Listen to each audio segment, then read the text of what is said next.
gonna walk around a little bit while we're waiting for things to start. Yep. Whoa. Shit. I am just messing things up.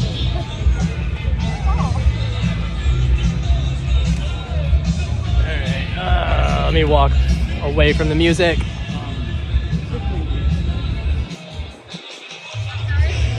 So we are live and alive in Louisville, Kentucky for today's Rage Against the Regime protest as part of the 5051 movement's National Day of action. I don't know when exactly things will get going. People are still trickling in and stuff. Don't know if we'll see like a huge turnout like we did for the No King's Day, but at least the weather is fantastic. So it's not, doesn't feel like we're swimming in the air like it normally does. Also, hopefully, if you're watching on Twitch, the subscriber only mode is off. Did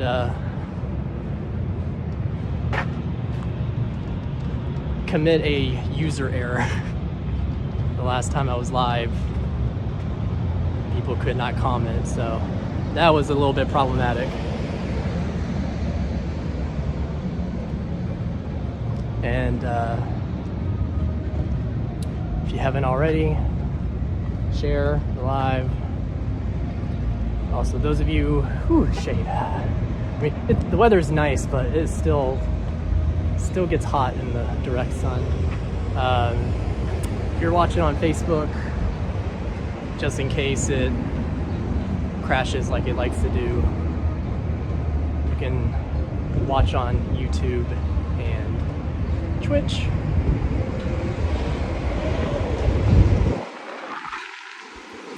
But anyway, sit tight or go walk away for a moment or whatever. May end up having to mute because of the music. I don't want to end up with a copyright issue. Mostly it impacts the VODs, because usually when you're live, you don't get reported, you know, or instantly or whatever. It usually impacts the VODs.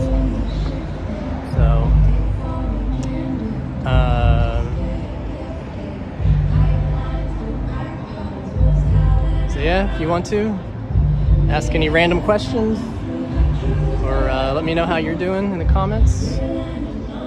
Just chilling.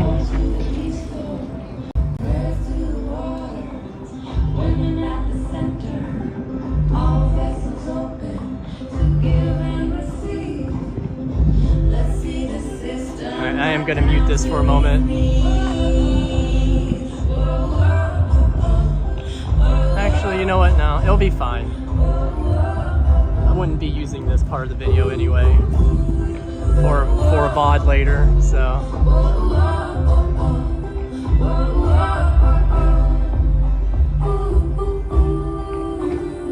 Also, I'm gonna start taking some photos and stuff, so I am going to have to put down the live so that I can take photos, like here in a moment. I'm made of thunder, I'm made of lightning, I'm made of dirt, yeah, made of the fine things. My father taught me that I'm a speck of dust and this world is made for me, so let's go and try our luck, see. I've got my roots down, down, down, down, down, down, down, down, down deep. I've got my roots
at the table again and again and again. Hold on a second, let me mute. I'm gonna mute this, y'all.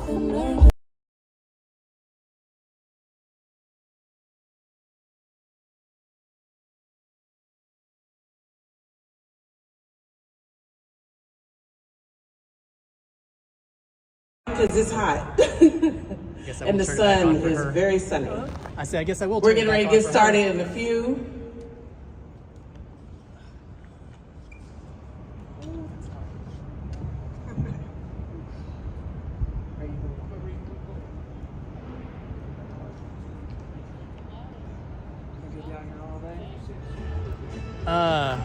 I don't know. It's gonna really depend on how many people show up. Yeah.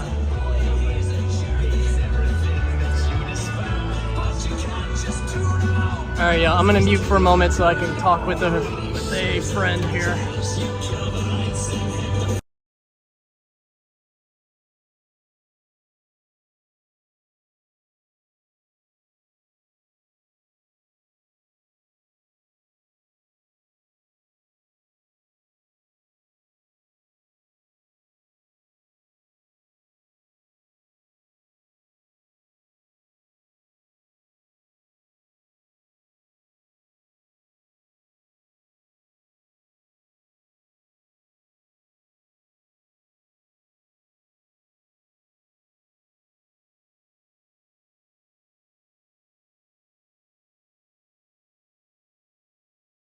Say we the people. Thank you, thank you. Summer does not need a microphone to be heard. First class asshole.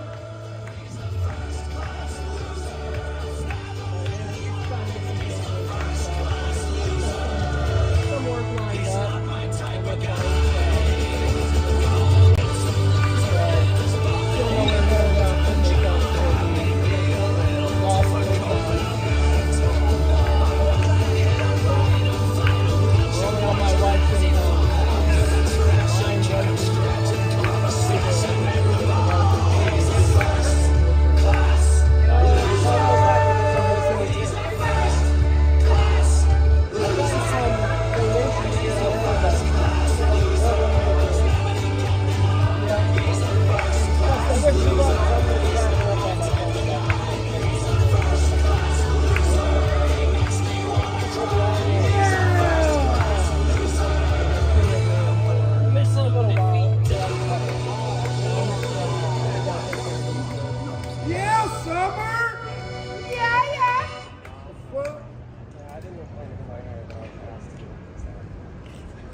sorry, now this is too tall. I was like, well.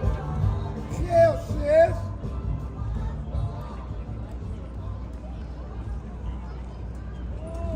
How you doing today, Summer? I'm doing great. How are you all doing is the question. How are we doing today? I need to hear some noise. Let's get it, baby. First of all, my name is Summer Dickerson, for those that don't know. A hot mess. And I want to say thank you, each and every single one of you that have came out today. It is a beautiful day, and it is a great day to stand against a system that ain't doing the people right.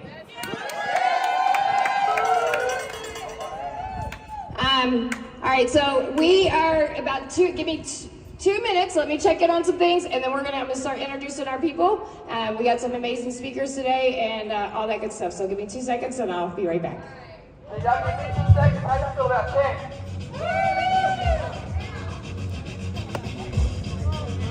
Show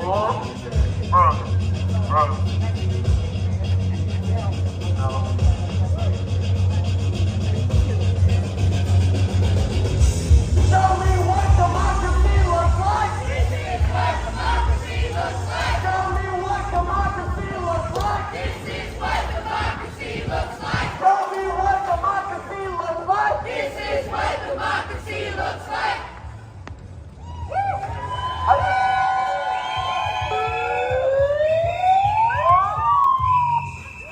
I got a whistle too, hang on.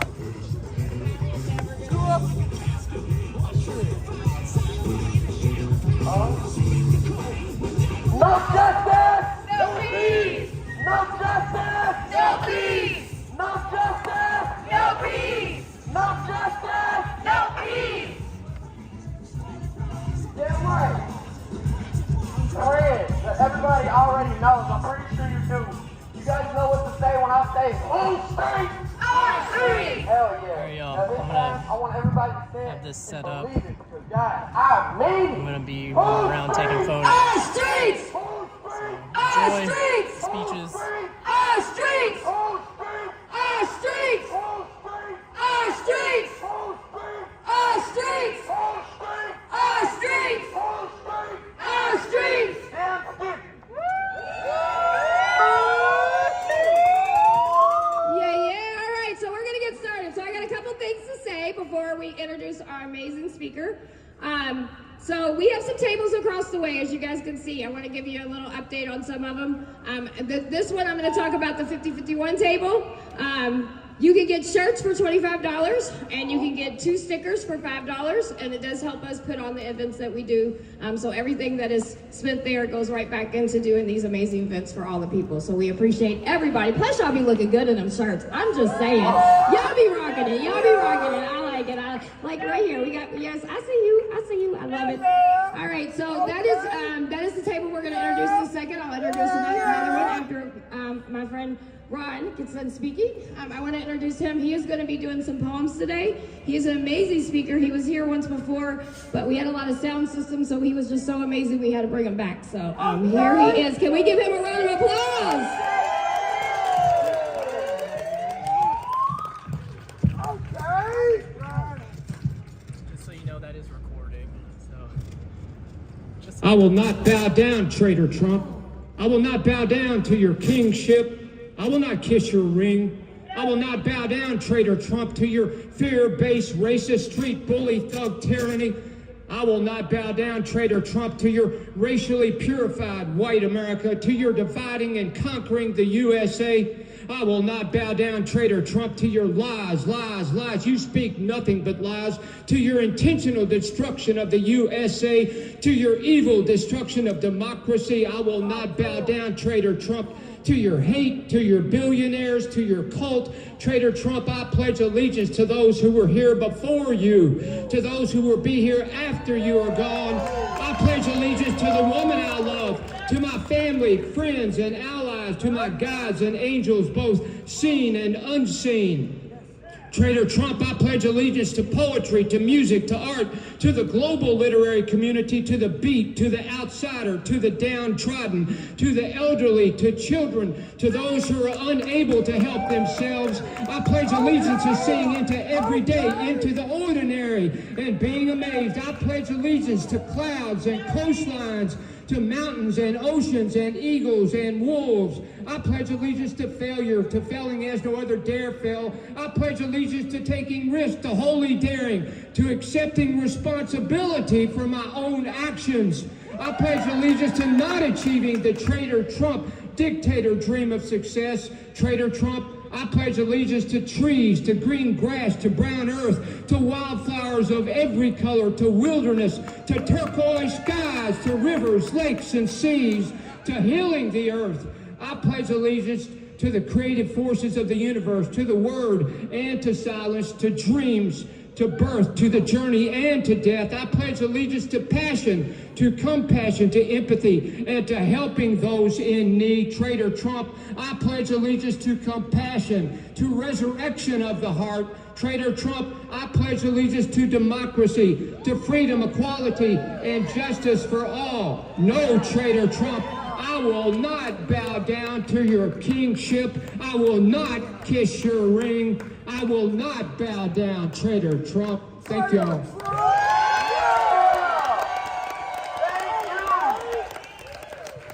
Okay, Traitor Trump. Yeah. Pledge allegiance with that man right there. He's to run for president. He's the better president. Traitor Trump. No, yeah. Hey, boo. Listen,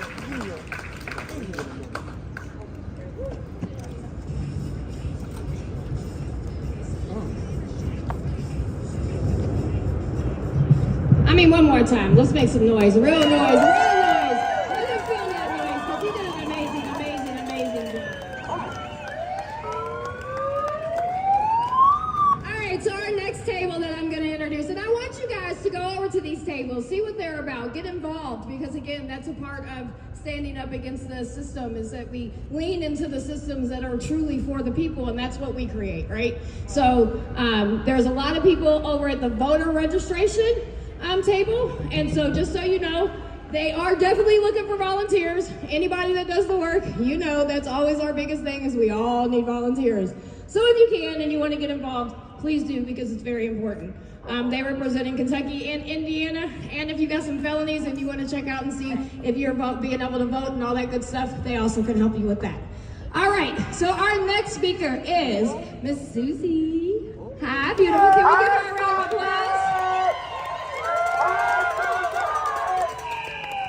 This is an amazing, amazing, amazing, beautiful woman. And one thing that we also want to understand is during all this hard time, grounding and all that kind of stuff is very important. So I'm going to turn this over to this beautiful angel. Hi, Yay! Yay! I want you to repeat after me. We are unstoppable. We are unstoppable. Another world is possible. Another world is possible. Okay, hopefully we're going to feel this a little bit more after, yeah? So I want you to... It's okay. So what I want you to do, I want you to think about this. This regime, it started out by flooding the zone. You all have heard that, right? Flooding the zone? How did it make you feel? Man. Overwhelmed, awful, scared, right? Our nervous systems, they shut down. They start to shut down. They start to numb out. They get quiet. That fear makes us frozen. And that's what they want. They want us not to feel. They want us not to feel because when we don't feel, we are so much easier to control. So much easier to control.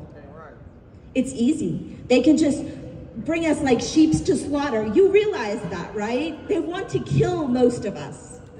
You know that, right?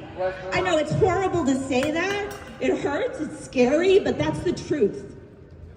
So what I want you to do right now, if you're comfortable closing your eyes, I want you to do that. If you're not, that's fine too. And I want you to stand here. I want you to take a deep breath in. Hold it. I want you to exhale through your feet. Through the soles of your feet. Another deep breath in. Hold it. Exhale as slowly as you can into the soles of your feet. Allow your consciousness to connect to Mama Earth. Ron just talked about the earth. Think about how that makes you feel. Those blue skies, those trees, those flowers, the waters. Mama Earth, without Mama Earth, we would not be here. We would not exist.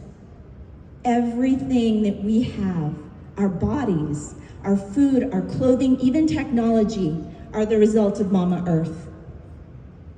So feel that connection to the earth right now. And I want you to look at somebody next to you. And I want you to look into their eyes. Go ahead, doesn't have to be somebody you know. How rarely do you look into somebody's eyes? It's okay. These are your brothers and sisters. These are your comrades in this battle. We are not alone. Look at each other. Look at each other. Yeah, look at each other, and I want you to think about how you feel about this regime. How does it make you feel? And I want you to tell the person next to you that you're looking at. This is an embodiment practice. Take a risk. Even if it's scary, this is a safe place. So tell me, what do you feel? What have you been feeling? Say it out loud.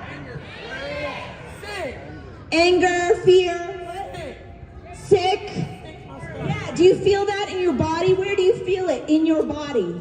My soul. Your heart? Yeah. Your bones? Yeah. Good. Yeah. Notice in your body where you're feeling this. It's scary.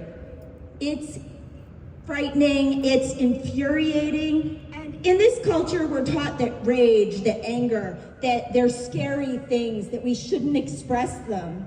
But what I want to tell you is all your emotions, they're valid. It's how you express them. Yeah? So I want you to feel. I want you to feel. Open up to each other. Look at each other. We are comrades. And I want you to hold on to that feeling, whatever feeling it is. And I want you to come over here. Can somebody help me with these bags? I want you to come over here and get a rattle. We have these shakers. I want you all to get a shaker. Everybody, please. Everybody. We're going to make some noise today. Yeah, we're going to move around. We're going to move our bodies. They refuse to look at the people, make them hear you, make them hear hurt. This country, this society tells us to be a certain way. They want us to be well behaved and do what we're supposed to do. What's it like to be in your body and to do what your body wants to do? To yell, to scream, to cry, and not feel ashamed, not feel guilty. Get comfortable in your bodies. Now these bottles are filled with beans, but in Palestine, in Egypt, the people in Egypt wanted to help the people in Palestine. There's a genocide going on, by the way. In case anybody didn't know, there is a genocide in Palestine. And they're starving, intentionally starving these people. And if you think that's somewhere else, wait, because it's coming here. So I don't say that to scare you. I'm telling you to be real, to wake up, to feel, to understand the seriousness of this moment. And in Egypt, they wanted to help their brothers and sisters in Palestine, and all they could do was fill up bottles with lentils and throw them into the ocean. And so the people of Palestine were going down to the ocean and they were finding these bottles with lentils in them. That's all they could do. How much more can we do? How much more can we do when we unite together under one cause, for one purpose? Now I want you to grab those rattles. Everyone, if you have a rattle, grab it. Have a rattle, grab it, baby. Yeah. Good. Beautiful. Yeah, yeah, yeah. Yeah. Shake, shake, shake, shake, shake.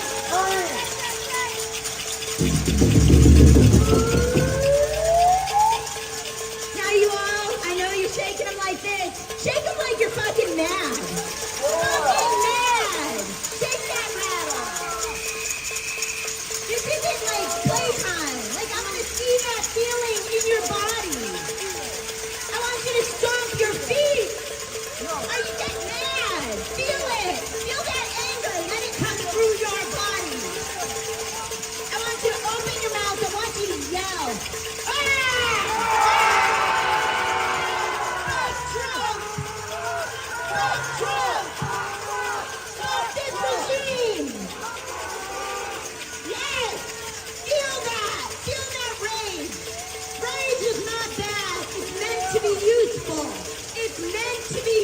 How can we use that energy? You feel that energy in your body?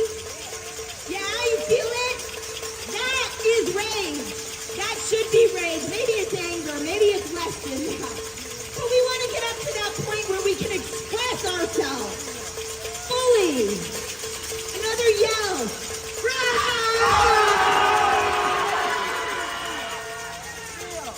I want you to stomp your left foot and shake the rattle together. 1, 2, 3. 1, 2, 3. 1, 2, 3. 1, 2, 3. 1, 2, 3. 1, 2, 3. Awesome. Are you feeling it? How does your body feel? Yeah, yeah. I want you to be able to conjure this energy when we need to take action. When we need to stand up and protect our brothers and sisters, because it's getting to that point. You realize that? You realize that that's why you're here, right? Yeah. Okay, now we're going to do it again. We are unstoppable! We are unstoppable! Another world is possible! Another world is possible! We are unstoppable! We are unstoppable! Another world is possible! Another world is possible! We are unstoppable! We are unstoppable! Another world is possible! Another world is possible! We are unstoppable! We are unstoppable! Another world is possible! Another world is possible! Start bouncing those knees. Feel it in your body. We are unstoppable! We are unstoppable! Another world is possible! Another world is possible! We are unstoppable! We are unstoppable! Another world is possible! Another world is possible! I love you all. I love you all! Fighting this regime with you. Let that rage into your body.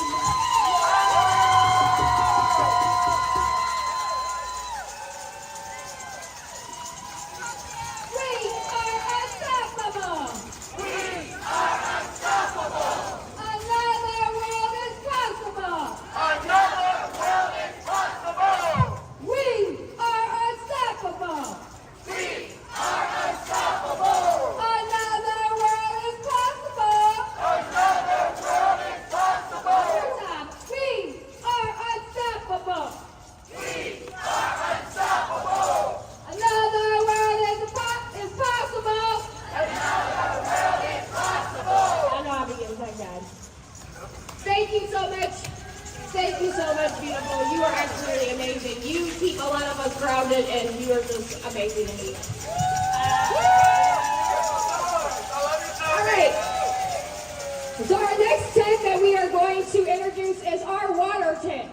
I want you all to please get water. We have plenty of water. It's free. Go get it. Make sure you have it. We have some there. We have the big tent over there with the big with the brown jugs on it next to the medic tank, which is also important, and we'll talk about after the next speaker.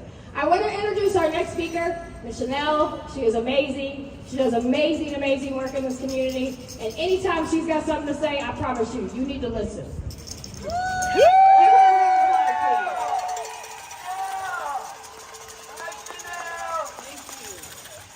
I also want to amplify like what we're doing with that water tent too. We're making sure that other organizations that are resisting this regime are able to be here, whether they do local work or they do any other type of work. So I know folks kind of, and hear me out y'all, raised eyes a little bit when they saw it was the libertarians, but hey, we found out a long time ago we may have a lot of things in common, right? And this is the time to start building on those partnerships.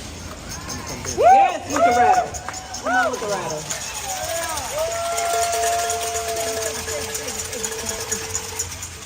Susie's not only just a person that grounds us, she is our art and healing manifesto of a person to bring all types of people together. So that healing tent is over there too. Please go over there and find a modality that might center for you. You know what I'm saying? We got to do those practices. We can be mad, but we know what happens when we get mad. We get sick. I want to lift up what she was saying when she was talking about the rattles. And it came across IG. And in this time, we have to do something different. And that's what you all are doing. You're doing something different. You're here every month for these actions, but you're also taking actions in between. But we also talked about what mutual aid is. And that's what Egyptians and other folks around Palestine are doing for them. They are taking lentils and beans and other foods that can fit inside those bottles and throwing them in the ocean so that they can go get them.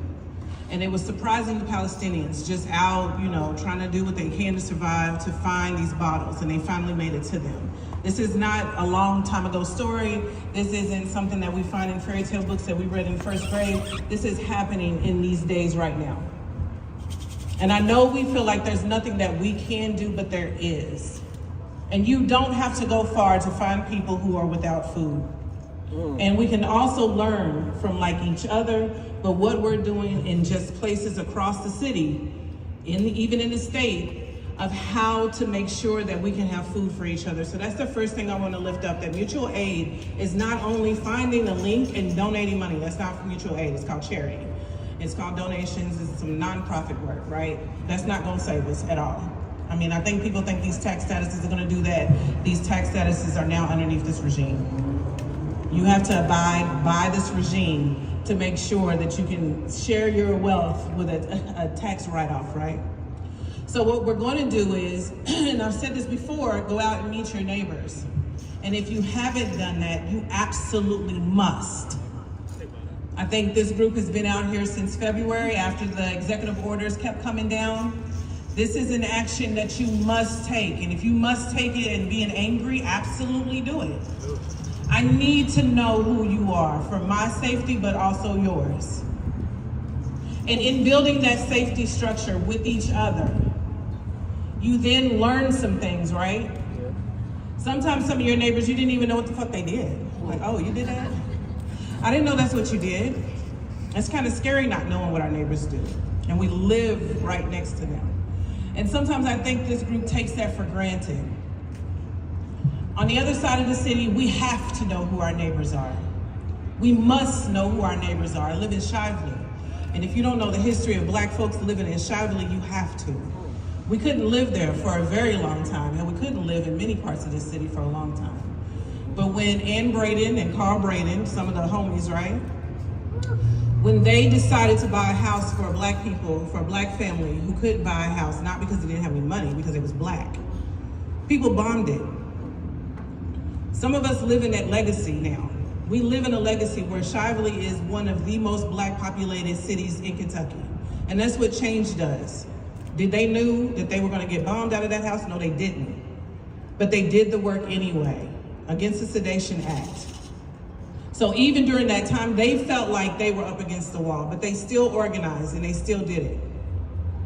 So I think we need to be looking at like, how are we going to do that? Raise your hand if you know who your neighbors are. She said they're Republicans. Guess whose neighborhood we about to stomp, y'all? Raise your hand if you know the people 2 houses down. Right? And they're Republicans too. We coming, baby. Hold on. Give me a second. I'm an organizer. I hear you. I hear what you're saying. Raise your hand if you know the people 5 houses down from you. They're Republicans too. Where are you living? Shit. We might need to do some work for real. Raise your hand if you know the people behind you. It's a little different from the people next door to you, right? They're still connected to your property out. Best believe I know all my neighbors. See, you moving in, where are you coming from? Y'all couldn't see my eyes, but I definitely do. What about the people that live in front of you? Because you want them to watch your house, grab your paper. Did you see my dog run off? What about the people that live behind them? Right, because now we're getting on the next street. When we're talking about learning, knowing who your blocks are, getting that block community defense down, we mean y'all too. That's not just for us. That's not just for us. We exist in that world because of the redlining, because of the over-policing. Notice where this street goes. This is the district. That's the old jail where they used to bring people off the river and throw them in there and allow white people to pay for their property with black bodies. And this street directly heads right on into West End, right? We don't have a choice, but y'all do. And it is because you're white. So how are you going to pick up that power and be able to display that somewhere else, right? You're going to have to learn your block. You're going to have to learn who your neighbors are and how you can move them to power. It's called organizing. Maybe you have like a little block party thing or whatever. They're doing a lot of it on TikTok. I don't even watch TikTok. The kids just show me the TikTok videos. That's all I got. It's too many of them. I'm 45, I get it now. Older people were like, it's too much. They right. You get to a certain age, you like, it's just too much. Another password? I don't got time. But they are showing folks like how we do this. People are laughing that folks are taking their trail rides, which I wish they hadn't showed that because it's something kind of sacred to us. And they're showing them the dances that we do, right? How many of y'all went to go see Sinners?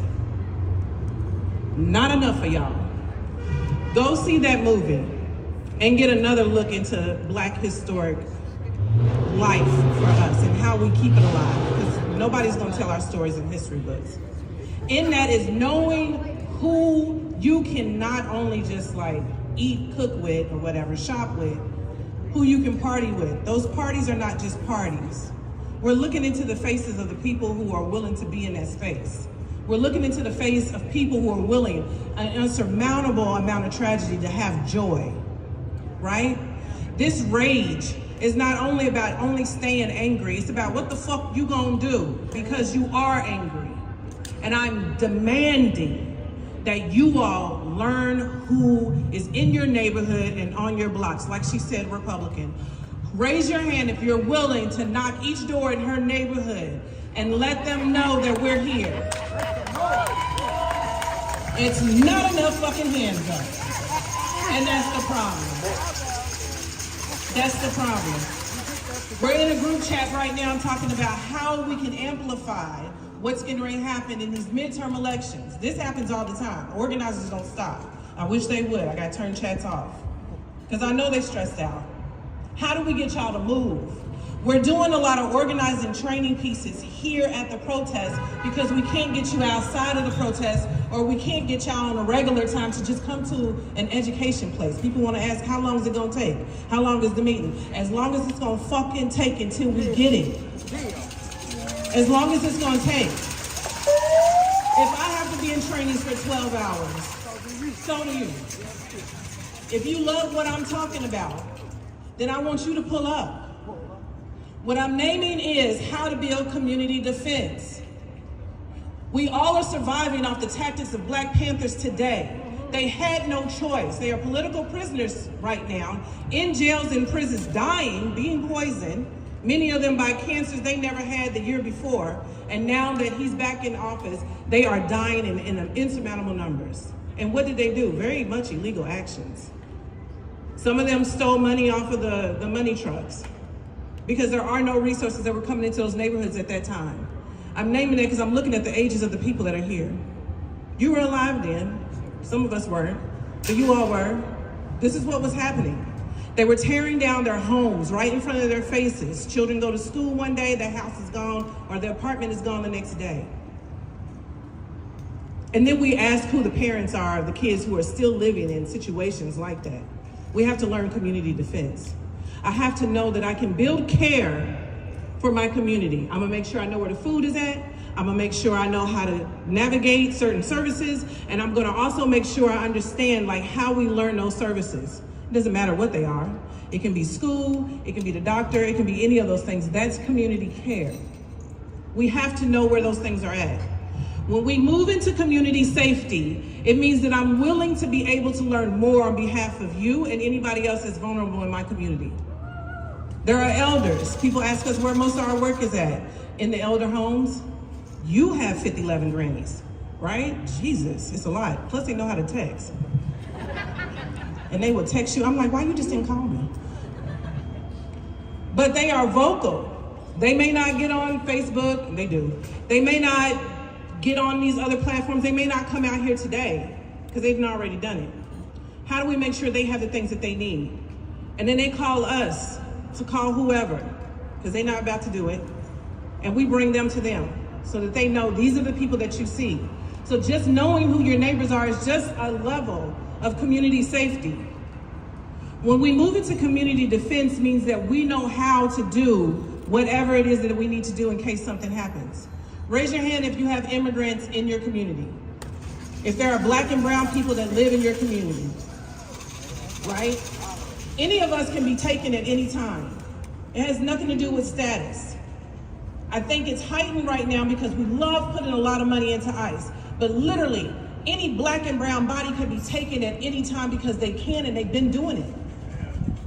Ask our children. Ask young and black girls as they live through the West End, Newburgh, anywhere else you see old black settlements at, what happens when they encounter the police? People want to act like they're friendly. They give away bikes every now and then and socks. Any other time they are illegally detaining these children. And people are asking where they go. I said this the last time I'm here, I'm gonna keep saying it. Everybody keeps saying, what do we do about them? What do you mean? The fuck? They're part of our communities.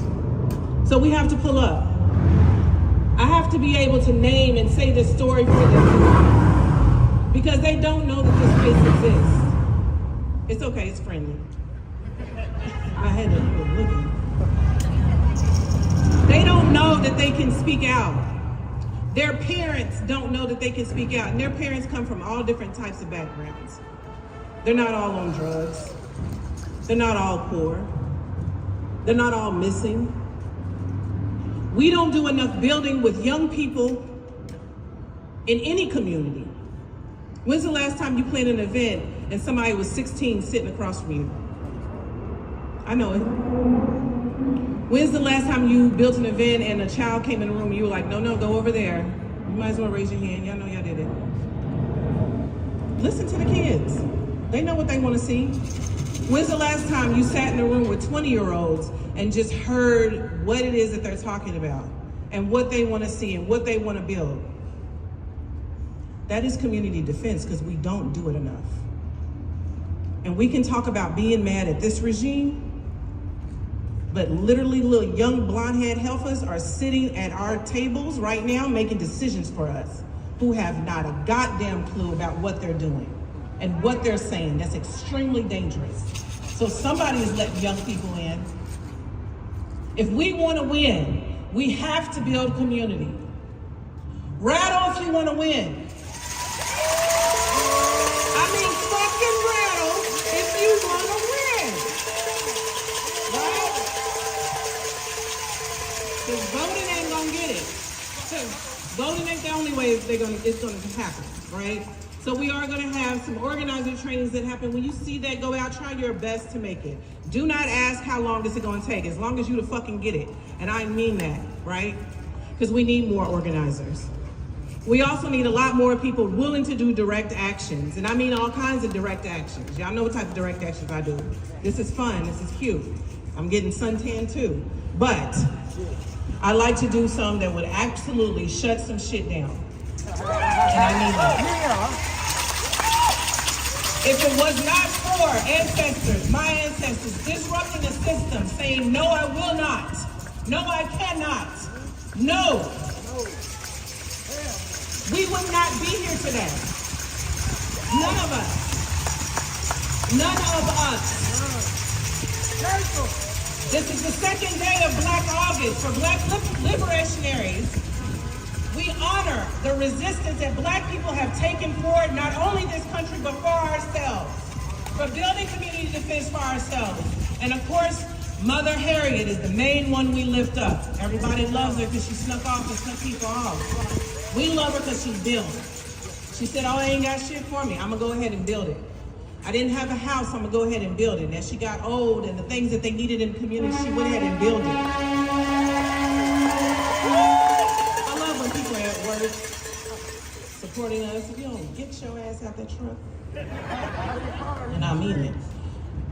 She made sure that we had the things that were necessary in a free world for free Black people. And that is a legacy I intend to keep and pass on to my children and their children and the children who are out here now. Those are the legacies that we need to lift up. I don't give a damn about who takes this office. I know who fucking built this building. And that building, and that building. And many of the buildings that were here long before any of us were. That's what this month means for us. That's what Juneteenth means for a significant amount of people. That's what December 18th means, or 16th, whatever, when they actually had to enforce the emancipation. And we still ain't free.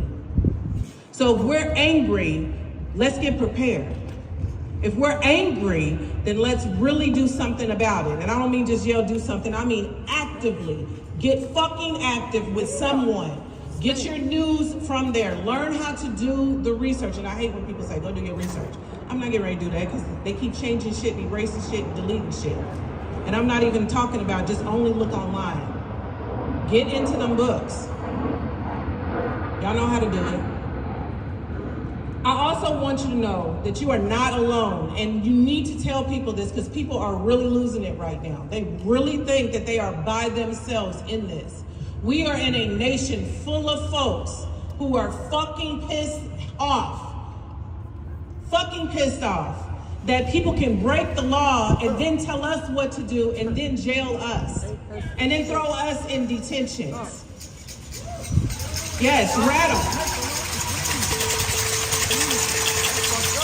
I'm leaving on a solemn note, but we can definitely go ahead and play the music because that's cute. Like I'm at a concert. We just ride, fade in, please. Remember those rattles and keep them with you. And do that action. Honor these people right now who are facing the most grotesque time that we have ever put people through on this planet. And we've done it multiple times. And that's the thing that you need to hear. Palestine is not the first, and Palestine won't be the last if these motherfuckers still stay in office. There are other countries that are going through the same type of genocide. Thank you. There are same countries that are going through the same genocide, but we will not continue to let it happen. We do this in their honor. We do this for Palestine. Free Palestine. Free Palestine. We do this for Congo. Say free Congo. Free Congo. We do this for Yemen. They are fighting through. They are fighting for us. They are in a genocide right now, fighting back. The only people fighting back on our side. Free Yemen. Free Sudan. Free Sudan. And all other oppressed brothers and sisters. Thank y'all. Yes. Please give her a loud round of applause.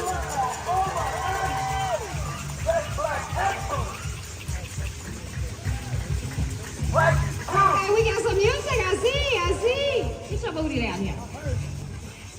All right, again, I want to say thank you once again for everybody that's here. I mean, this is just amazing. We've had some amazing speakers. I do want to introduce some more tables. All right, so we have the Libertarian Party of Kentucky, and they say don't hurt people and don't take their things. They're anti-war and equal rights. Please go over to their tent. It's right over by the water and the medic tent, and get some information. And again, what have everybody been talking about? Get involved, get involved, get involved, get involved. There's tons of tents over there that will give you all kinds of good information to get involved. We hear a lot of things about community, and that's what this is really about. It's building a community. There are tons of things in this community that you can get involved in. You're bored, I promise you there's things to do. There's our houseless community that needs stuff. There's just you can think of anything you can think of. You know what I mean? We need your help. We need volunteers in every single thing. So every single one of these tables, I'm sure there's opportunities for you to volunteer in their organizations, and you could definitely get involved.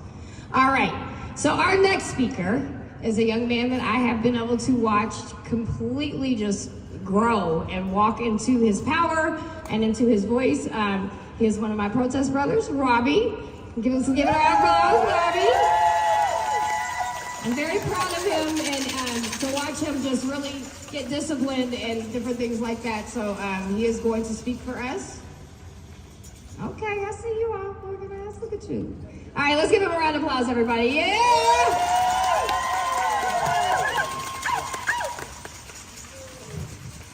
Hi. All right, I'm gonna ask y'all a question at the end of this. I want y'all to remember that, okay? Who streets? Our streets! Who streets? Our streets! Who streets? Our streets! Quote, now is the time to make justice a reality for all of God's children. That was Dr. Martin Luther King. Everybody say with me, jobs and justice. Jobs and justice! One more time, jobs and justice. Jobs and justice! On August 28, 1963, Dr. M.L. King delivered the iconic I Have a Dream at the March on Washington. The focus of the chants were what? Jobs and justice. It's okay, I forgot for a second too. August 27, 1983, 20 years later, the March on Washington was held in commemoration for the anniversary, but the focus and chants were of what? Take a guess. Jobs and justice! Jobs and justice. Jobs and justice! And then, 50 years later, on August 28, 2013, they took to the streets of Washington to march and protest for, take a guess, jobs and justice. Now watch this. Listen to me twice, because I'm about to speak real fast, but I need you to listen real slow. 62 years later, in August 2025, there was a clear division seen in the people of America that while one side is still protesting for justice, the other side is taking it upon themselves to protest for, guess what? Wait a minute. Whose streets? Our streets! Whose streets? Our streets! Whose streets? Our streets! I lost my spot. Yeah. Love trumps hate. Say it. Love trumps hate. And America was never supposed to be made great. God didn't give us this land for it to be made great. He gave us this land for us to love and take care of it. He gave us this land for us to love each other and protect one another. Oh, wait a minute. God is love. Do you understand that? God is love, and love is great. Love this land. It's hot. It is the government's duty to uphold the Constitution. It is the Constitution's duty to uphold the people. The three branches of government each have its own sole purpose to uphold the Constitution, but instead we see poor execution from the executive branch. Our legislative branch favors what the state wants instead of what its people need. And one thing's for sure, two things for damn certain, there's not a lick of justice in that courthouse or any judicial system across this country. Two massive points. Make some noise.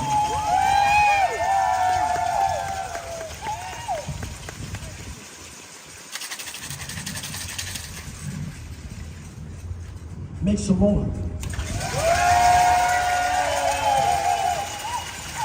It is time to step away from this hypocritical, weak-minded, spineless system and stop asking of this damn system what we can do as the people for our goddamn self. Scream! I don't want to say it again because I got another point. However, I'm out of breath. I'm nervous. Can y'all tell this is my first speech ever?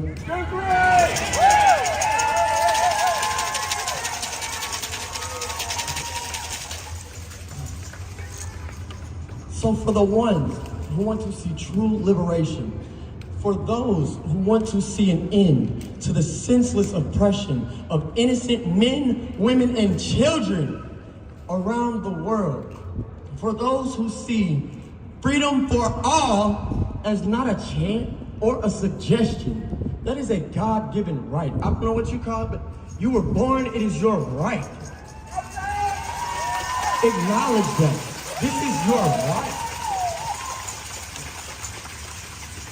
An honorable man once told me that if we are like-minded, everybody out here is like-minded, I think.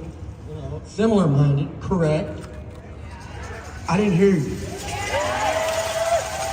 Just for the hell of it, one more time.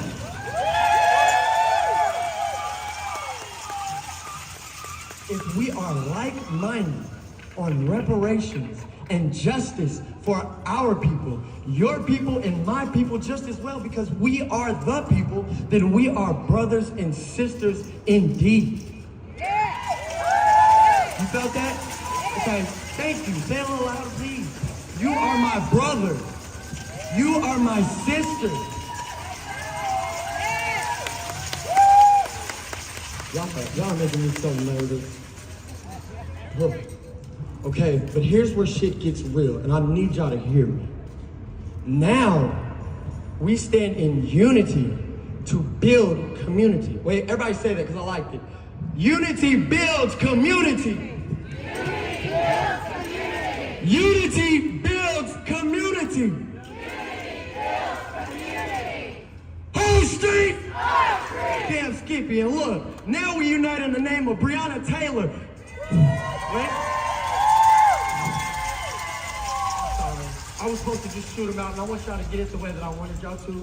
So now, we unite in the name of Breonna Taylor, Tashina White, Tyler Kerr, Chris Wells, Travis Najdy, David McAtee, Christopher Rock, Breonna Taylor. I'm gonna say hers one more time, because she was a beautiful young black lady.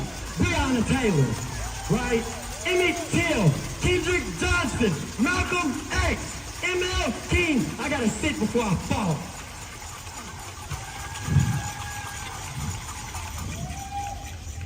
Trayvon Martin, George Floyd, Ahmaud Arbery, make some noise. Philando Castile, Sandra Bland, Mike Brown, Pamela Turner, Eric Garner, Breonna Taylor, Walter Scott. I'm tired of saying names. The way we said in 2020, I don't want to say another motherfucking name. Everybody say it. I don't want to say another motherfucking name.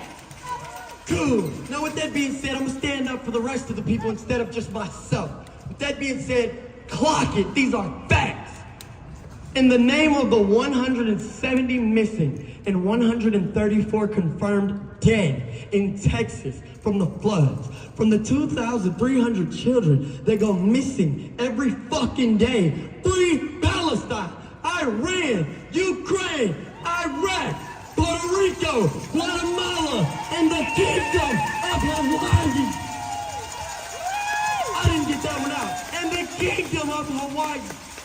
Do your research. I ain't gonna go too deep into it. But stand up for the 11 point.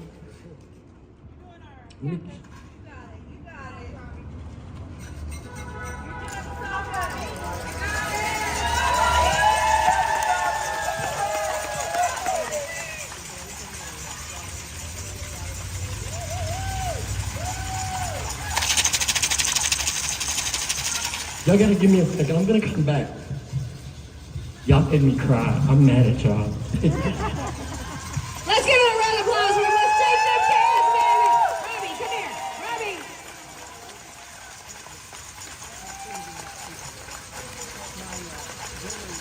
Don't run off yet. Doing great, bud. Proud of you. Let's give us a round. Make some noise. You know, and Chanel touched on this while she was speaking, but this is why we listen to young people. They have stuff to say. We have to listen to our young people. That's right. They need to know that their voices are heard. You want to stop some of the craziness that's going on? Listen to some of the young people. I promise you. I sit with young people all the time and things that I do, and one of their biggest things is no one listens. Everyone wants to be seen. Everybody needs to be heard. And so if you don't do anything else this week, I challenge every single one of you here. I know you got grandbabies, you got daughters, you got sons, you got nephews, you got some young people around you. I want you to sit down, and I'm gonna ask some of y'all next time, because y'all know I'm always here. I want you to sit down with them, and I want you to talk to them and listen. Actually, don't talk to them, just listen. Because that's the problem sometimes. Us adults think we know everything, and I'm sorry, but we don't. Shit ain't the way it used to be. Back in people that are older than me, we can learn, and we take all that stuff because, yes, I do definitely respect the fights that was ahead of us. But these fights are a little different, and we need to hear from our young people, because together, with the knowledge and experience, and with the fire, we can make real change. So, just go, yeah, go, let's do it.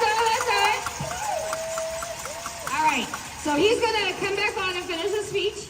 Let's give him another round of applause. Not too much, please, bud. Okay, I'll take my glasses off.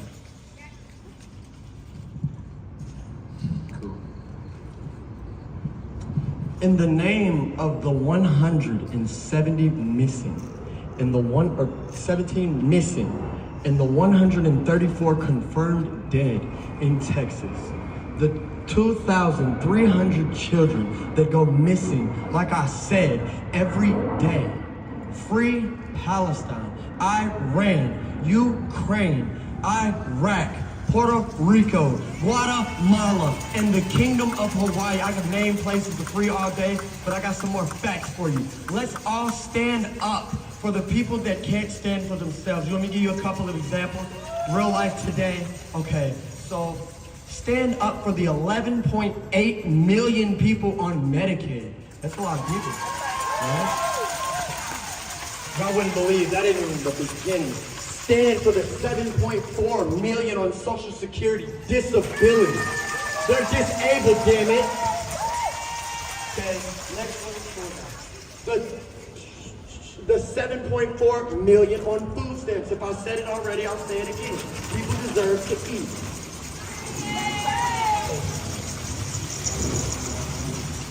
I don't believe it. The phone's not liking it, right? Biggest one, and for our elderly, stand up for them. This is a population that is currently facing. I'll give you a great reason to scream here in just a second, because it's messed up. Our elderly population is currently at risk of losing their homes, their assistance, their retirement, their benefits. Don't know if I said it, their medical benefits. I'm sorry, y'all scared me. I'm just gonna go for it. Release the damn files, lock his ass up, because out of the, wait a minute, please, because out of the 57,861, big ass number, ain't it? 57,861 people who are currently detained by ICE, you know, those people, 71.7% of them. Thank you. Thank you. Again, I say freaking people. Say it. I say people. I say people. That was a lot. We've been in jail. Release the damn files. Lock his ass up, because out of the 57,861 immigrants currently being held by ICE, the phones give 71.7 of them have never committed a crime. I've ended that, correct? I did a decent job. I'm way better at chances. So repeat after me. It is our duty to fight for our freedom. It is our duty to fight for our freedom. It is our duty to win. It is our duty to protect each other. Scream this one. It is our duty to love one another. I ain't gonna cuss no more. I love y'all. And I love this. Please, when you say it, believe it. Mama, I'm sorry. I fucking mean it. Whole street! High street! Whole street! High street! Whole street! High street! Whole street! High street! Whole street! High street! Thank you. That was my first time. We love you! It was an honor. Thank you. Y'all made me freaking proud. And my mom is standing right there. Cheer for yourself. Thank you and have a great day. I love you. Let's give him another round of applause. No crowns, no kings. The USA is where freedom reigns. No crown, no kings. The USA is where freedom reigns.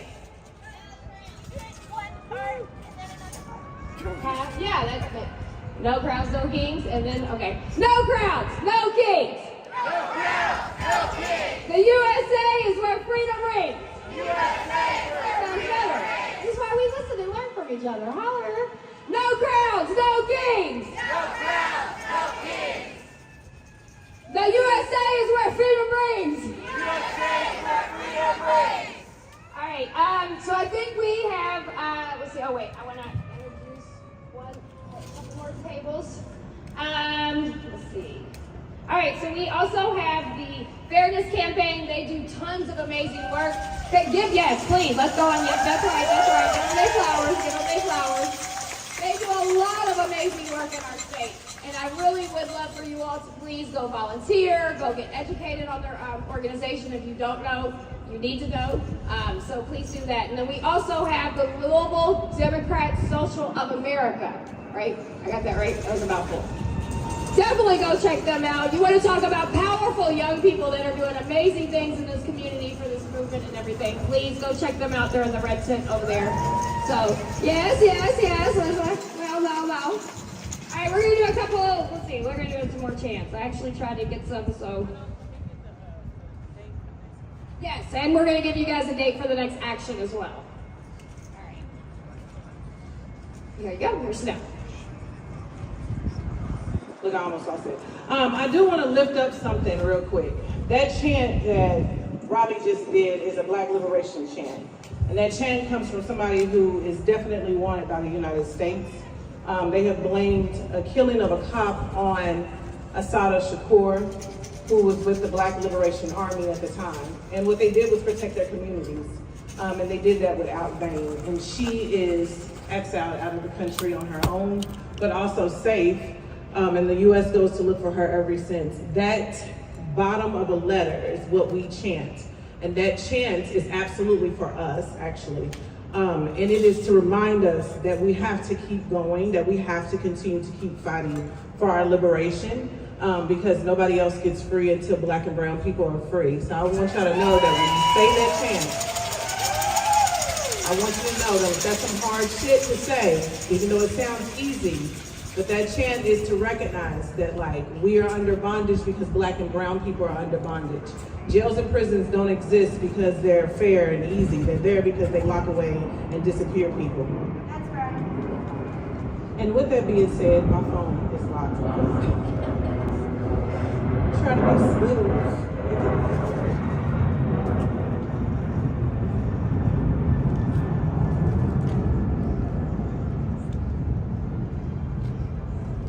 The next protest date that has been decided by all 5051 and our partners will be September 1st. It will be led by national labor unions, so be looking forward to that. The everything should be coming out soon. I want you all to get familiar with toolkits, and these are the ways that we amplify any narrative that we're putting down. Things can get lost when it gets hectic, but how to say some shit is always something that we're gonna make sure that people know how to do. So make sure you look out for that. If you have signed up to come here, those emails are gonna go out soon. If you have signed up with another organization, you'll definitely see that, especially with our comrades that are holding socialist information. Sign up with them, it's okay, right?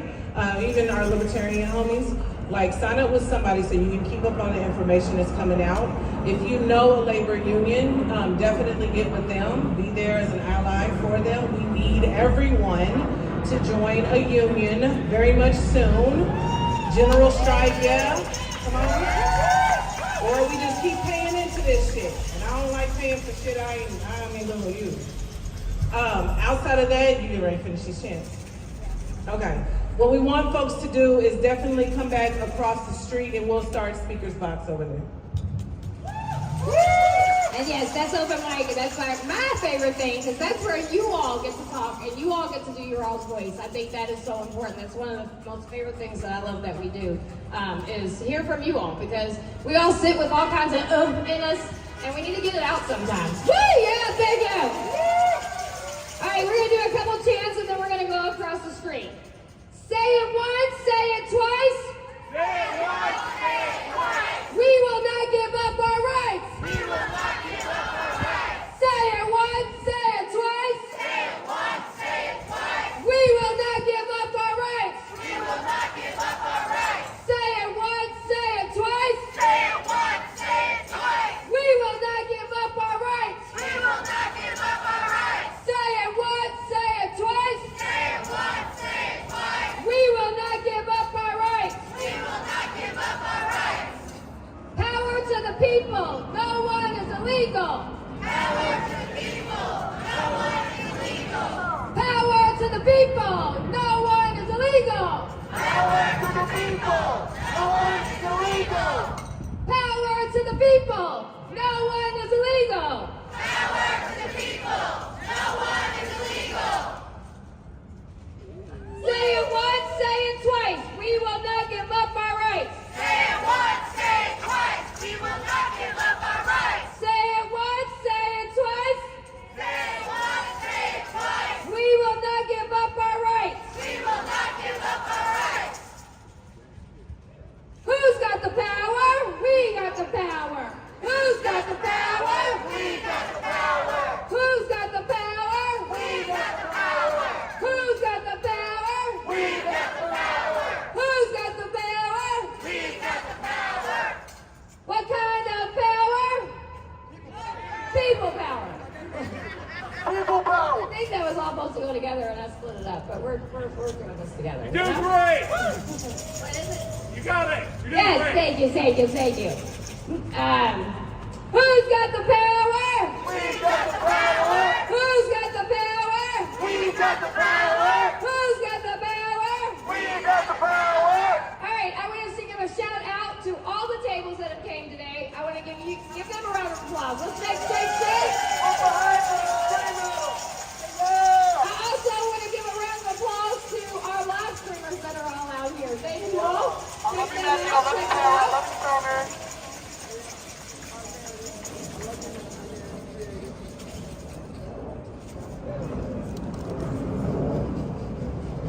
Y'all are beautiful. Okay.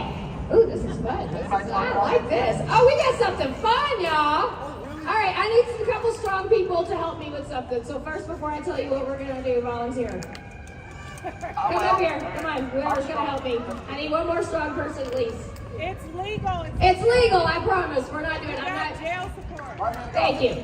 All right, so we have some balloons that are filled up with paint, and we have some pictures back there. If you guys turn around and look, you can see the Trump and all them up there, you know, looking funny. Well, we're gonna throw balloons at the picture, and so I thought that would be kind of fun. So that's what we're gonna do. So I told you I wasn't gonna get you in trouble. All right, so we got our people on that, and then what else? All right, so this is where I want you to go across the street. We're gonna be doing open a mic.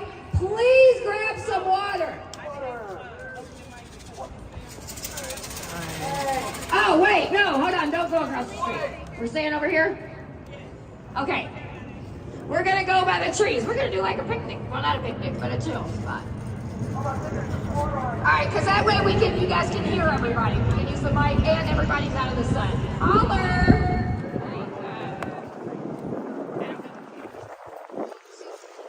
Alright. I need to do an emergency cooling off of my phone. It's not charging.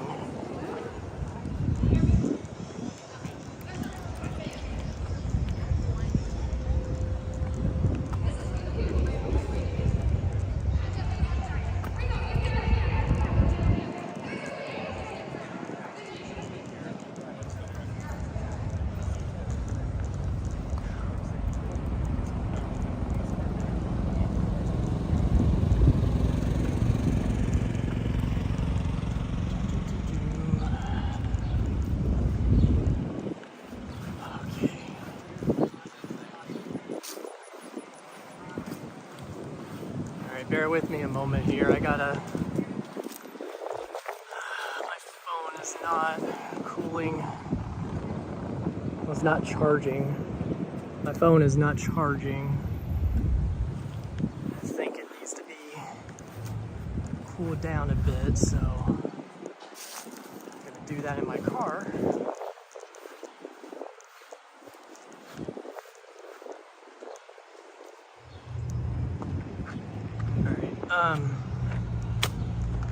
Screen is going to go blank for a moment, so you'll still be able to hear him here, but I'm going to turn the camera off while I get in my car here. And we'll get back to things in a moment, but like I said, I need to cool the phone off.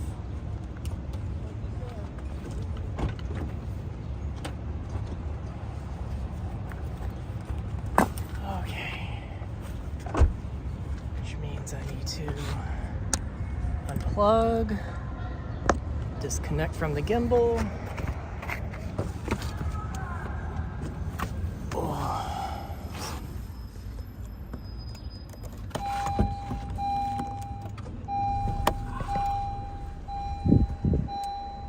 Alright, now let the AC cool.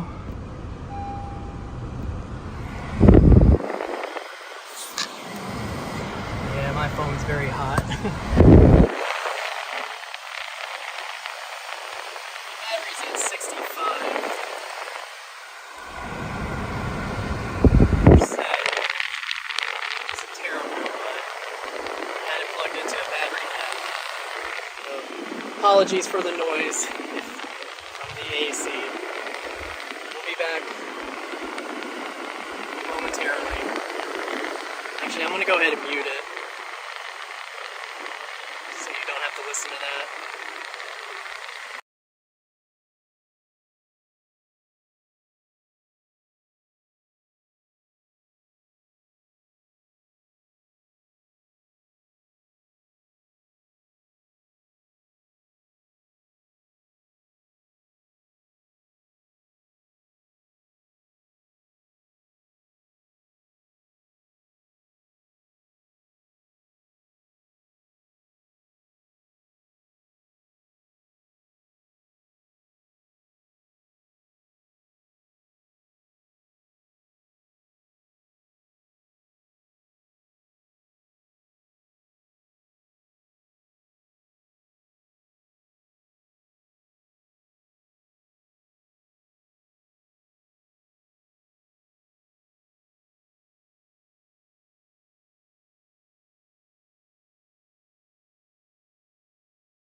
Okay, we're gonna see how that does.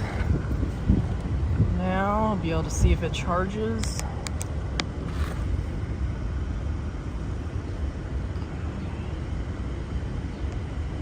All right, we are charging again. Shoot, what did I do with the? There it is. Okay, just getting things back together here.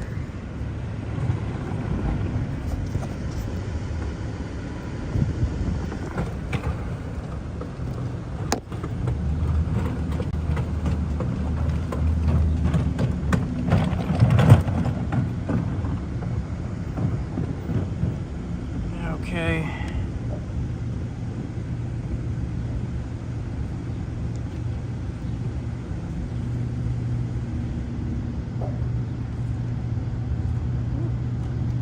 All right, yep, still charging, so good. My other phone cool.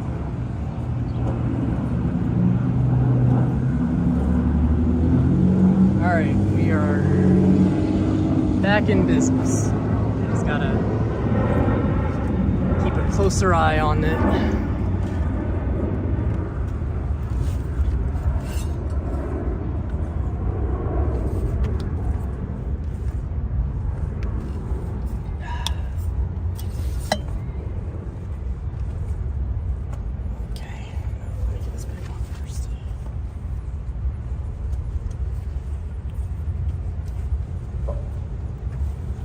Alrighty. Oh, carry my camera.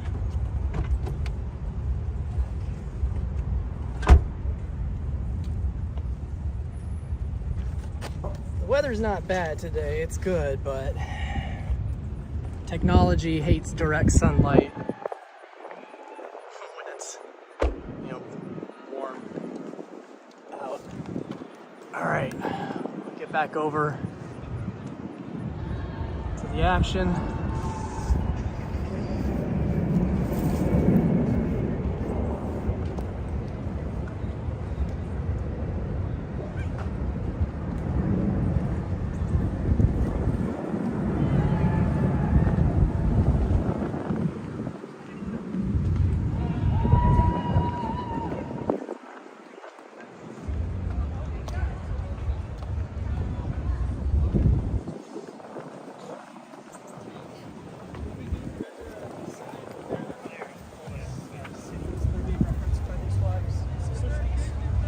Yeah, they are. They're all sister. Yeah. Okay. They actually, I just noticed they have flags in front of the flagpoles too that tell you.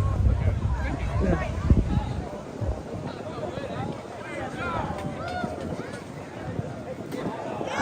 Okay, I got to get over here for this. Yeah, they're pretty good. They just say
It's better not bust.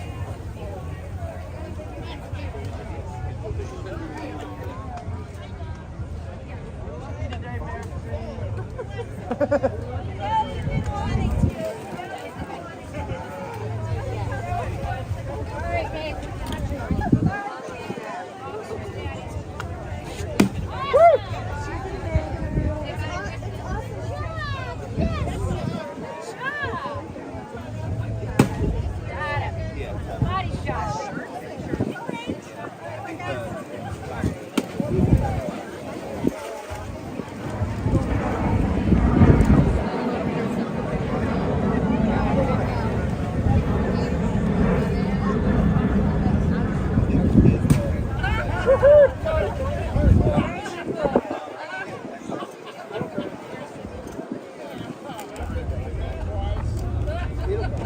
Not get in your way.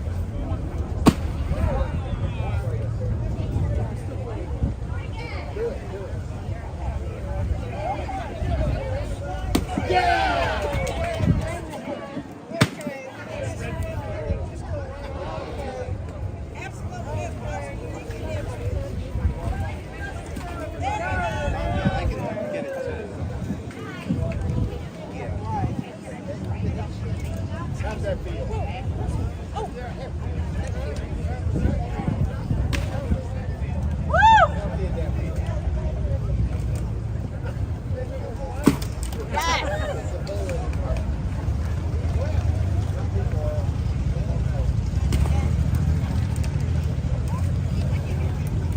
Kind of walk over that.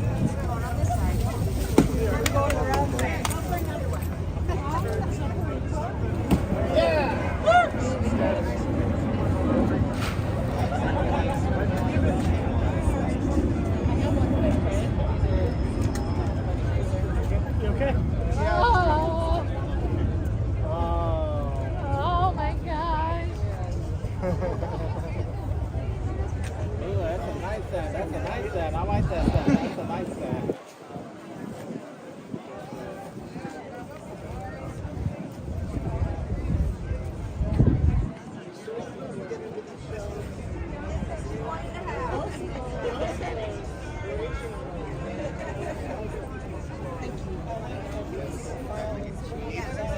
I wonder when the church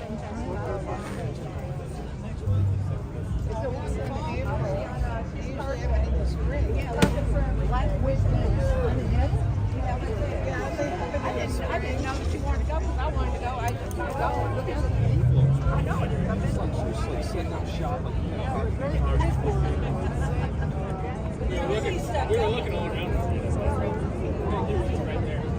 All right, if you want to throw some water balloons, come on over.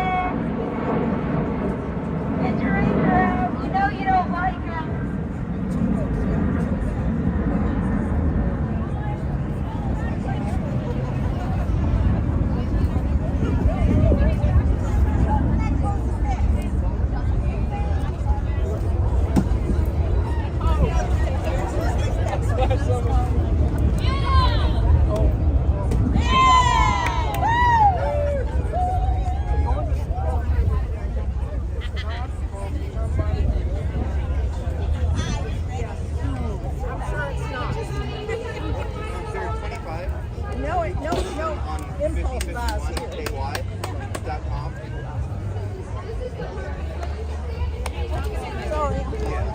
And you just put the pickup location as Louisville, and then we just give it to you here.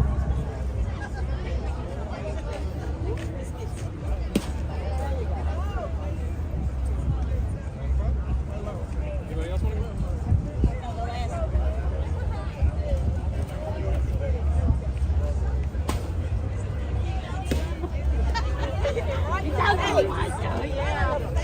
Get another one.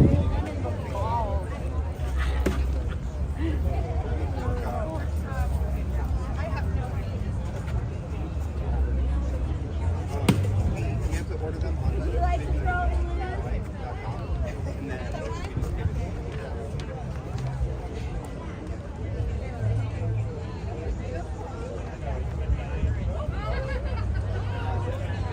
no, it's just a pickup thing.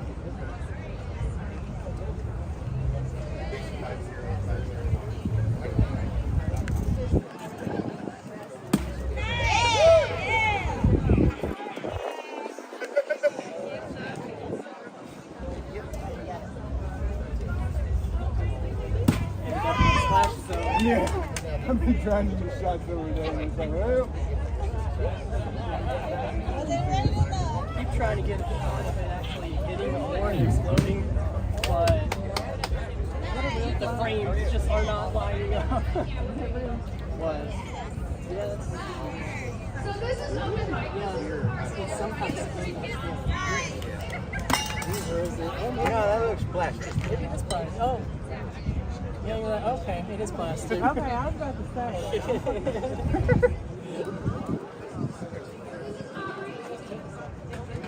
She is 17 years old. Let's give her a round of applause.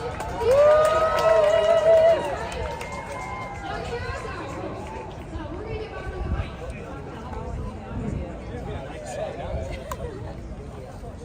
to the mic.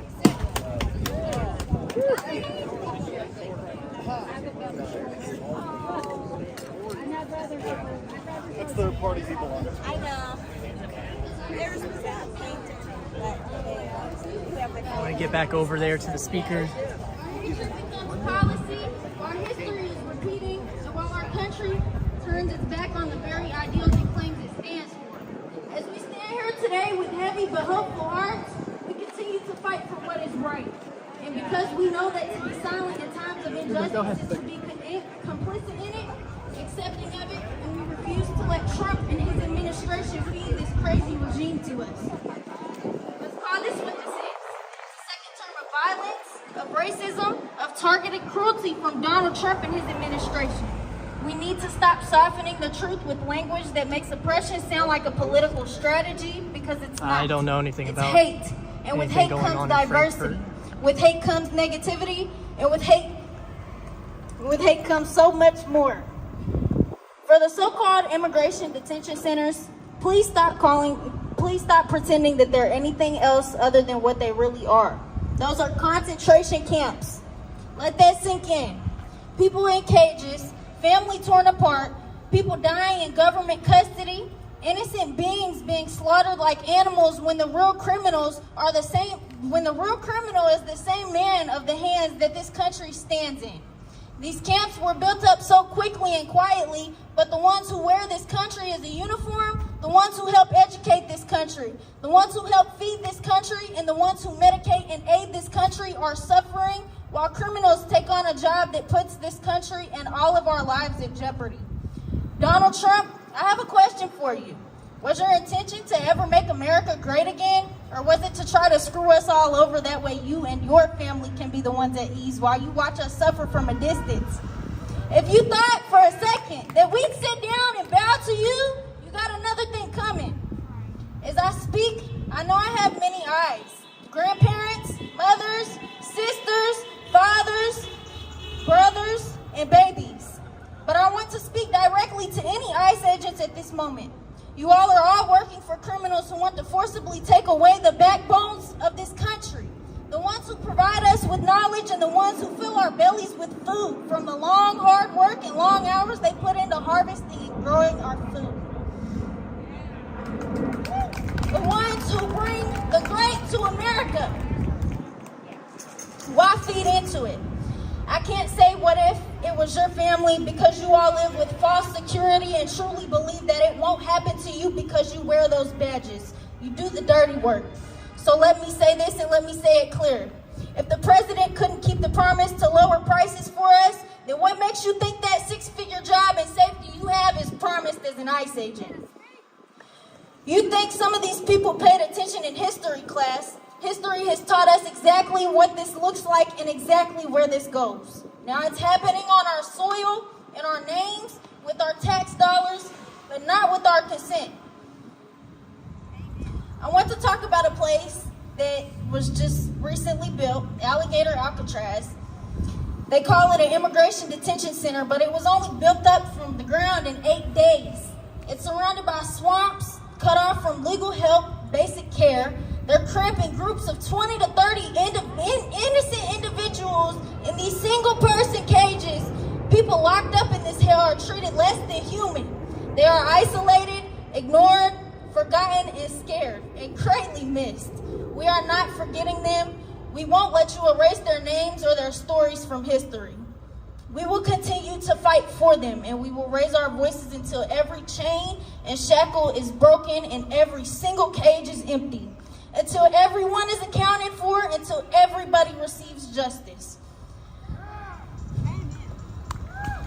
There should be no way that kids speak more proper than the President of the United States.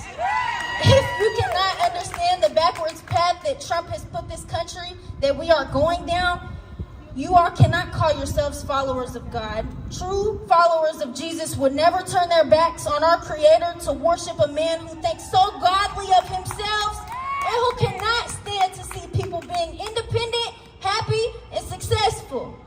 Some will say I'm too young to understand. Some will say that I'm being emotional, and I am. As a country, we should be emotional. Emotional enough to stand up and speak and help put an end to this outrageous team of criminals who hide behind power. Watching innocent people suffer is emotional. Watching these billionaires collectively break us apart as a society and a nation is emotional. Seeing the pressure our parents go through just to get by and take care of us, the heartbreak from our grandparents watching history take steps that only lead us in a backwards direction. Seeing our brothers and sisters being treated differently and dying in custody of our government, not because they are criminals, but because they were here. Because seeing people in power strip others of their dignity and humanity should make you emotional. Seeing people sleep next to toilets with no clean water, no food or proper treatment, babies being ripped from their innocent parents' arms. Babies who are sitting in courtrooms wondering what all these big words mean and what they did so wrong to where they're in the position that they are now.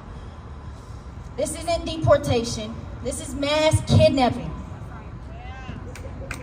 We were never born to be indifferent. We were born to care. We were born to live. And we were born to be happy. We were born to fight for each other, and we won't stop until we see the end of this crazy regime.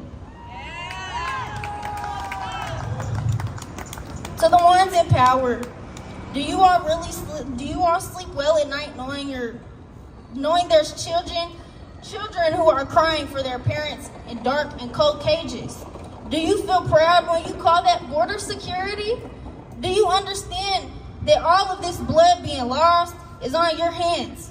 You will never be able to feed yourself enough excuses for what you've done to even try to convince yourself it's not that bad. Because it is. We see it. We see it every time a bus full of immigrants disappear into privately owned prisons. We see it every time a judge rubber stamps a deportation. We see it every time someone like me is told to sit down, to be quiet, and to stay in my place. I'm not gonna be quiet, and I'm not sitting down.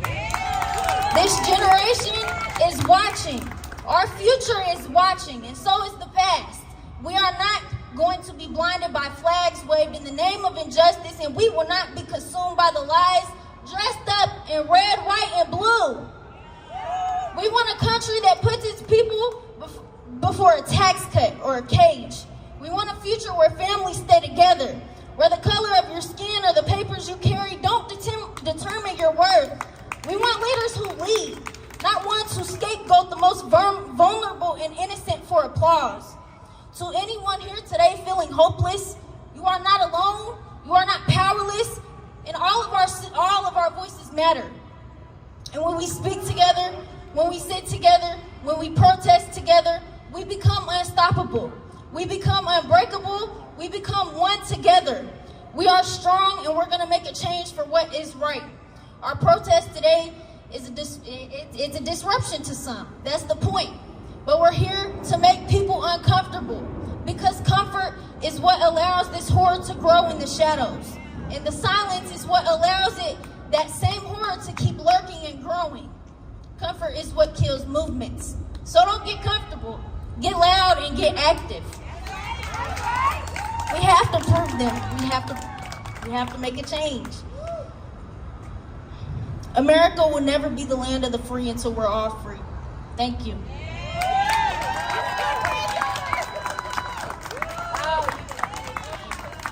That was her first speech. Girl, you better. Listen, and let me tell you something, and to you, and to all the young ladies that can hear my voice right now, You keep being emotional. You keep being loud. You keep being disruptive, baby. You keep making them uncomfortable. Do you understand? You have a powerful voice. That is your first speech. I know y'all proud, baby. I was watching y'all tearing up. I was like, honey. So, again, women, keep being loud, baby.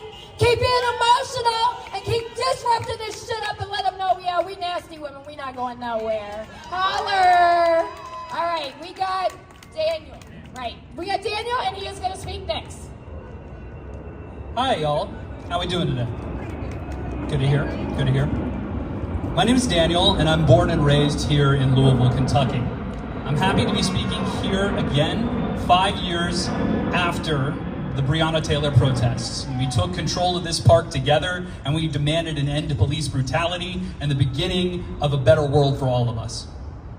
I've been involved in protest movements all the way since Occupy. My dad took me out to one of the camps that got sent up over here in 2011, back when the first people came together and thought, isn't it a little bit crazy that our society is dominated by billionaires, millionaires, and their allies, and not by everyday working people?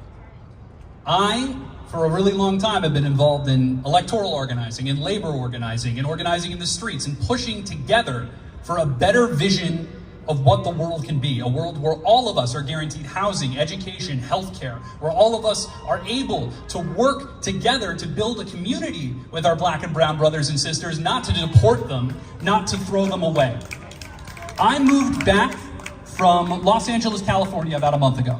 I was in the protests downtown when Trump came in with his fascist goon squads to try to deport innocent day laborers, innocent neighbors, innocent mothers, children, brothers, and sons.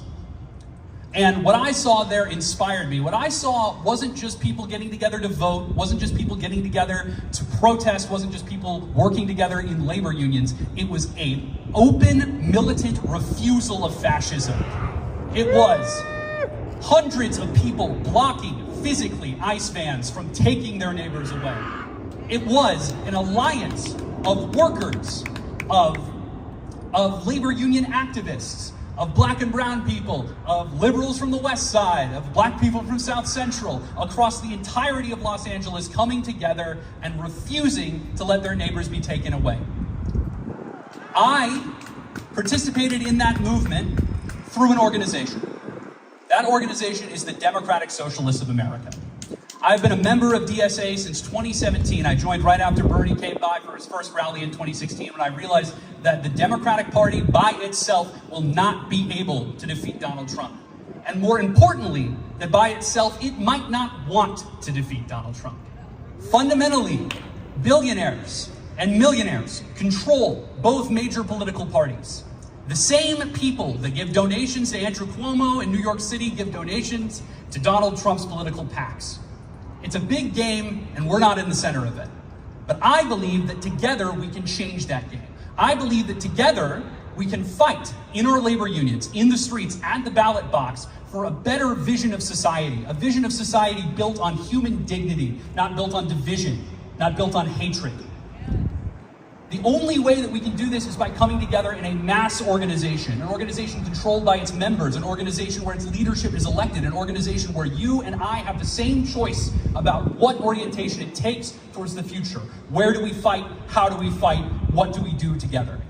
I encourage each and every one of you who is out here today, who is out here protesting against Trump's fascist regime, to think, what am I going to do tomorrow? What am I going to do the day afterwards? We're not always going to be out protesting. We're not always going to be out making slogans, pushing together. But we are always going to be in our workplaces. But we're always going to be able to vote if we're citizens. And hopefully. We'll see how the next couple of years go. And it is through that we have leverage. We have leverage as workers. We have leverage as citizens. And in order to utilize that leverage, we all need to pull together. We all need to work together, and we all need to do it under the same roof, with the same rules. And those rules should be, we don't take a dime of billionaire money, we don't take a single cent, we don't work a single bit with the cops or with ICE or with any of these other repressive institutions that attack our black and brown brothers and sisters. And that institution we work together in is controlled by all of us equally, with one member, one vote to decide how to operate. The Democratic Socialists of America is that organization, at least for me. I've spent my entire organizing life in that organization, and I encourage each and every one of you, if you want to continue this struggle day to day, and not just against Trump, because Trump is a symptom, against the disease that created him. And boy, do we need to cure that disease. And that disease is the rule of a billionaire pedophile class over our society. And the only way to defeat that millionaire pedophile class is if we fight in our ballot boxes, if we fight in our workplaces, and if we fight in the streets. And I believe wholeheartedly that the Democratic Socialists of America is the organization that all of us together can join and operate through to fight back. I encourage all of you to come to one of our upcoming events. So, if you are a little bit intimidated by this red streaming in front of all of you, I promise you we're very normal. We have an upcoming board game night on August 17th. We have a queer gender blender for people who are queer or gender non-conforming to come together and get to meet each other. And then we have an interfaith social for people of different religions to come together and talk about what they share in common, what humanistic values animate all of their belief systems. We work right now in the labor front, the electoral front, and on the streets to fight to redistribute power from the few at the top to the many at the bottom. And we've already made progress. Zoran Mondani was recently won the nomination for a Democratic candidate for mayor in New York City. His platform of fast-free buses, of non-compliance with ICE, of free grocery stores, of city-owned grocery stores that are subsidized and affordable in food deserts, of a vision of a government that works for the people instead of the billionaire class, is a vision we want to bring to Louisville, and we already are. We have 2 city council people, Shamika Parrish-Wright and JP Lillinger, a big fan of them, talked to in person, and we have deep connections with the Teamsters and other major trade unions across the city pushing for a transformative vision for our society. I believe wholeheartedly that together, under that banner, we can push for a more egalitarian, a more just, and a more humane society. And I encourage all of you to join us. Thank you. Thank you. Let's give them a round of applause. Y'all still over there with us? Y'all over there? Okay. So we have another speaker, and plus anybody else that would like to speak, please come over here and stand right here by the speaker. That way I can get your name and stuff like that and get you going. Yeah! We love our cars that come by, huh? All right, so I'm going to give you the mic so you can do your thing. Hello, everyone. I'm Ray, and I'm a little nervous, so be kind. I think like everyone else, I'm angry.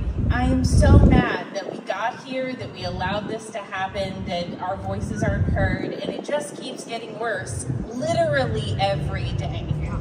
And so I thought maybe I would share with you a poem by Jocelyn Jan. You can find her on TikTok at Ordinary Writer. And it really helped me. I printed this out, I hung it on my bathroom mirror because I am so full of rage that I need a daily reminder that it's not about that. It's about the connection between us and them, and not left and right. It's up and down, and we need to fight against that. And so, it is often said that love burns brighter, or that hate burns brighter. But I've seen love light up whole cities with a single smile. They say rage is power, but I know tenderness can move mountains, grain by faithful grain. They say darkness is deeper, but I felt the bottomless well of a mother's care, the endless fathoms of a friend's forgiveness.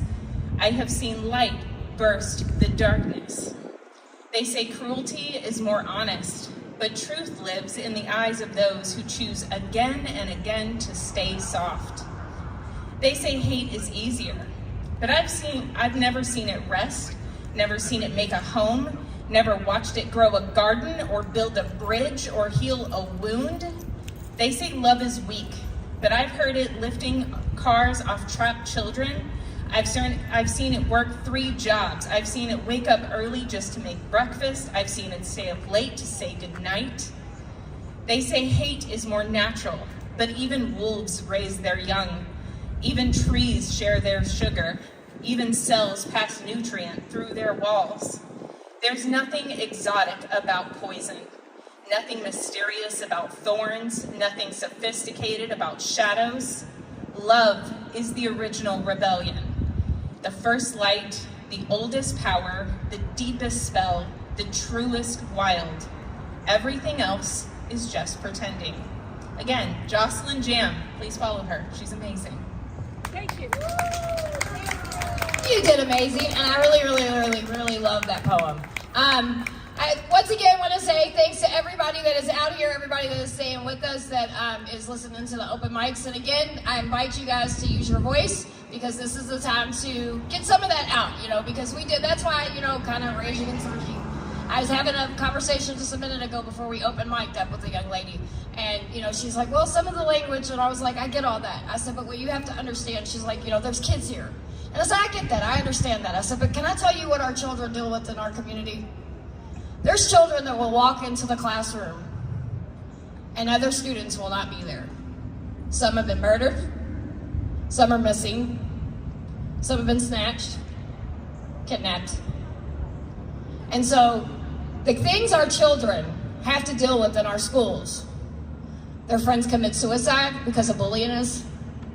They can't have lunch because the cafeteria lady tells them that their balance is overdue. Our children are dealing with real life shit. So we have to teach our children how to take that frustration and that anger. They know what racism is. They know what bigotry is. They know what all of that is, and they know what the word fuck is too, okay? I hate to break it to y'all, but I just want to make sure that we understand that, because we are very mindful, and I'm a mother of 10, you know what I mean? Like, I love children big time, but I also teach my children that righteous anger is a very beautiful thing, because when you keep that shit bottled up in you, that's how these babies commit suicide. So we need to give them space. I love the way you all, she was like, I don't even know what she wrote. This is talking about her granddaughter, right? And I mean, the fact that you gave her that space, and honey, did you come with it? You listen to these young people, I keep telling you all. So I am now going to introduce our next open mic speaker, Wyatt Fireball. I think I got that right? Okay. And I love listening to him speak, so please pay attention. Hello. A lot of these ideas, I don't mean to drag the DSA down or anything, but a lot of these ideas are rooted in a man in a movement that was started in Germany 160-ish years ago. And a lot of people don't like to say this guy's name because, you know, it frightens off the rich folks, and we really have to be concerned about, you know, how the upper classes are living their lives, and we have to consider their feelings only. But, you know, you might have noticed the sort of people that would be scared off you can't find them. I mean, the crowd is really dissipated. I guess people just figured it was better to stay home than be out here. Of course, some people got busy lives, and I can't, you know, discount them for that. But this man and the idea that he formulated after studying conditions of struggle and the conditions of poverty in Germany and England at the time during the Industrial Revolution was Karl Marx and Friedrich Engels. And these ideas are rooted in a study of the daily class struggle and the struggles of everyday working people. It is rooted in the idea that working people do not deserve to live in a system like this. Working people do not deserve to live in a country where our government is doing more and more to help the rich and less to help the poor. Working people do not deserve to live under a world order that is not run by the working people, because working people built this country and every single country on earth. We have to owe that to labor. And there can't be anything done, you know, without the working people and their permission. And we need to get working people who have their hands on the gears and the buttons of this country. We need working people to wake up and realize that we are the ones with power. There isn't anything done without a worker behind it. There's not a billionaire who sits on his ass all day and collects profits from his investments. He controls us only by the police and only by the government. But he does not control the people working in factories. He does not control people who are working every day. We need to realize that the only reason we have allowed this to get this far is because people have been passive. And people don't realize that there needs to be a change. And people don't realize that the only solution to these issues is a revolution by the working class. So my party that I'm with, the Revolutionary Communists of America, are boldly proclaiming that truth to everybody we can. We have members and branches in over 70 countries, and we're working towards a world workers' revolution for the workers. A system where the homeless don't have to freeze to death every winter.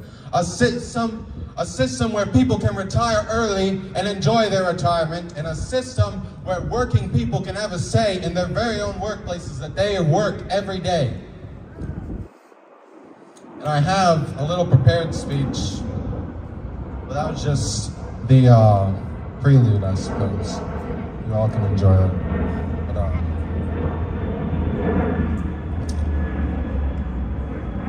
But you know, for real, we do need, okay. It is clear that this administration is not only to a certain degree incompetent, but also to a large degree malevolent. This administration has targeted immigrant communities, it has attacked labor unions and educators in this country, and threatens to silence and harm any serious opposition to its atrocities. We stand here today united collectively with the message that these atrocities and the atrocities yet to come must be completely stopped in their tracks. The moderates and radicals alike agree on this message, and either may describe themselves as anti-fascists. We both agree that these are terrible times to be in. The difference then between the moderate and radical lies in reaction to these times. The fascists in the government openly and proudly proclaim themselves to be hell-bent on destroying the vestiges of human rights in this country. And the moderates organize these sort of rallies with their core message being vote, but remain peaceful. They want us to participate in the very electoral system and put all of our faith behind the very system that has allowed these fascists to come into power.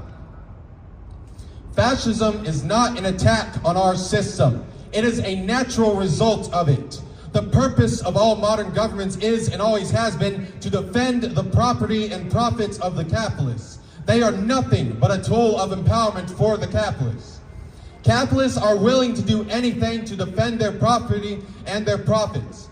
They will spare no expense in doing so, as history has shown us in Germany, in Italy, in Chile, and Indonesia, and now very plainly in our homeland of America. From this, we can conclude that the electoral system is a capitalist system. And then we can see why the Democrats are incapable of passing even moderate demands, such as a rise in the federal minimum wage.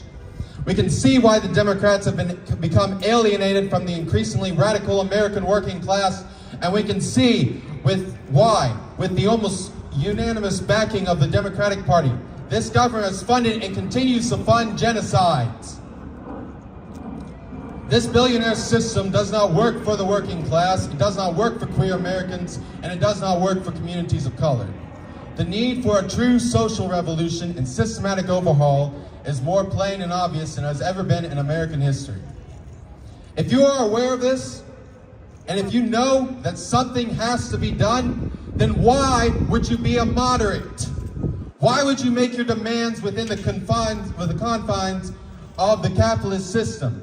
How can anyone call themselves anti-fascist when their primary strategy is to work on the terms of fascists, to participate in the democratic system that led to their empowerment?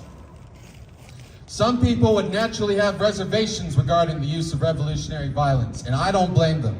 But there's a different type of violence that is less discussed. It is systematic violence, which truly happens on a far greater and worse scale than could happen in any revolution. This violence has affected my family and my community and the families and communities of others. When a retiree becomes diagnosed with cancer and their insurance provider refuses to cover the treatment that would save their life, that is violence. When a homeless person freezes to death in the winter because the shelters are packed full and they have no one to go to, that is violence against that homeless person. And when the best you can offer these individuals is faith in an ineffective system and patience in a time when people's rights are being taken away, you are enabling this violence. People continue to follow the Democrats who have led the working class to a dead end time and time again. The Democrats abandoned the interests of the American working class years ago, and now it is time for the American working class to abandon the Democrats. It is time for the American working class to abandon liberalism and electoralism and pacifism and to pursue a revolutionary path until total victory of the working class. If you're interested, I'm asking you to join me in the Revolutionary Communists of America in the fight to tear down this system and establish a new government for the working people and by the working people. No reforms, no middle ground, no compromise. Working people have built the world from the ground up, and we deserve the entire earth and nothing less. I want to end this speech with a quote from one of my favorite authors, George Jackson. George Jackson was a black man born into urban poverty who from the age of 18 spent the rest of his life in the American prison system. The central message of his magnum opus, Blood in My Eye, is this: settle your quarrels, come together, understand the reality of our situation. Understand that fascism is already here, that people are already dying who could be saved, that generations more will die or live poor, butchered half-lives if you fail to act. Do what must be done. Discover your humanity and your love in revolution. Pass on the torch. Join us. Give up your life for the people.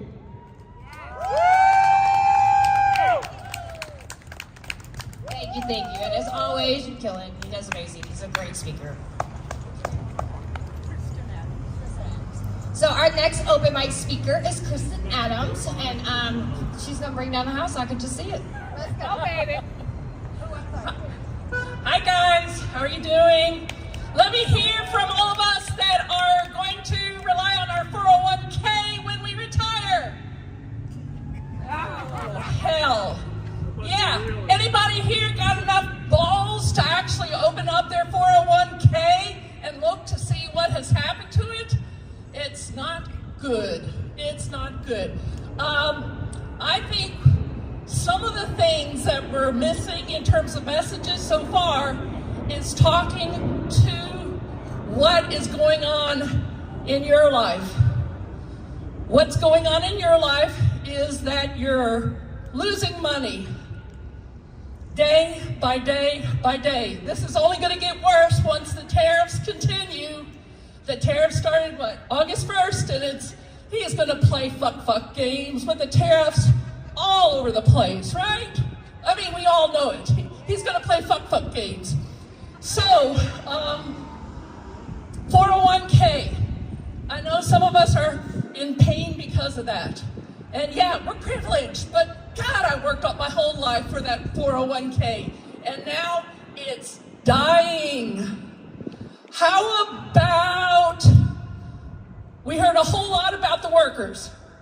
Bless the workers. Let me tell you what I know on the other side of the workers. Many people will retire with limited money. They're going to have a day or a week or a month or a year before they need their Medicaid and their Social Security. Now, maybe we already have some folks on Social Security here. Anyone tried calling them? Are you satisfied if you called them? I have heard of people sitting on the phone hours. You know what? I work for Social Security.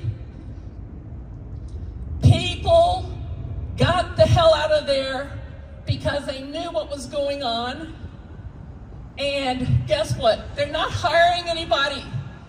They know that they are not serving you. They are not serving the people that you paid into the system. This is probably okay for most of us. Most of us here are willing to be out in the hot day, have a few walks around the block maybe.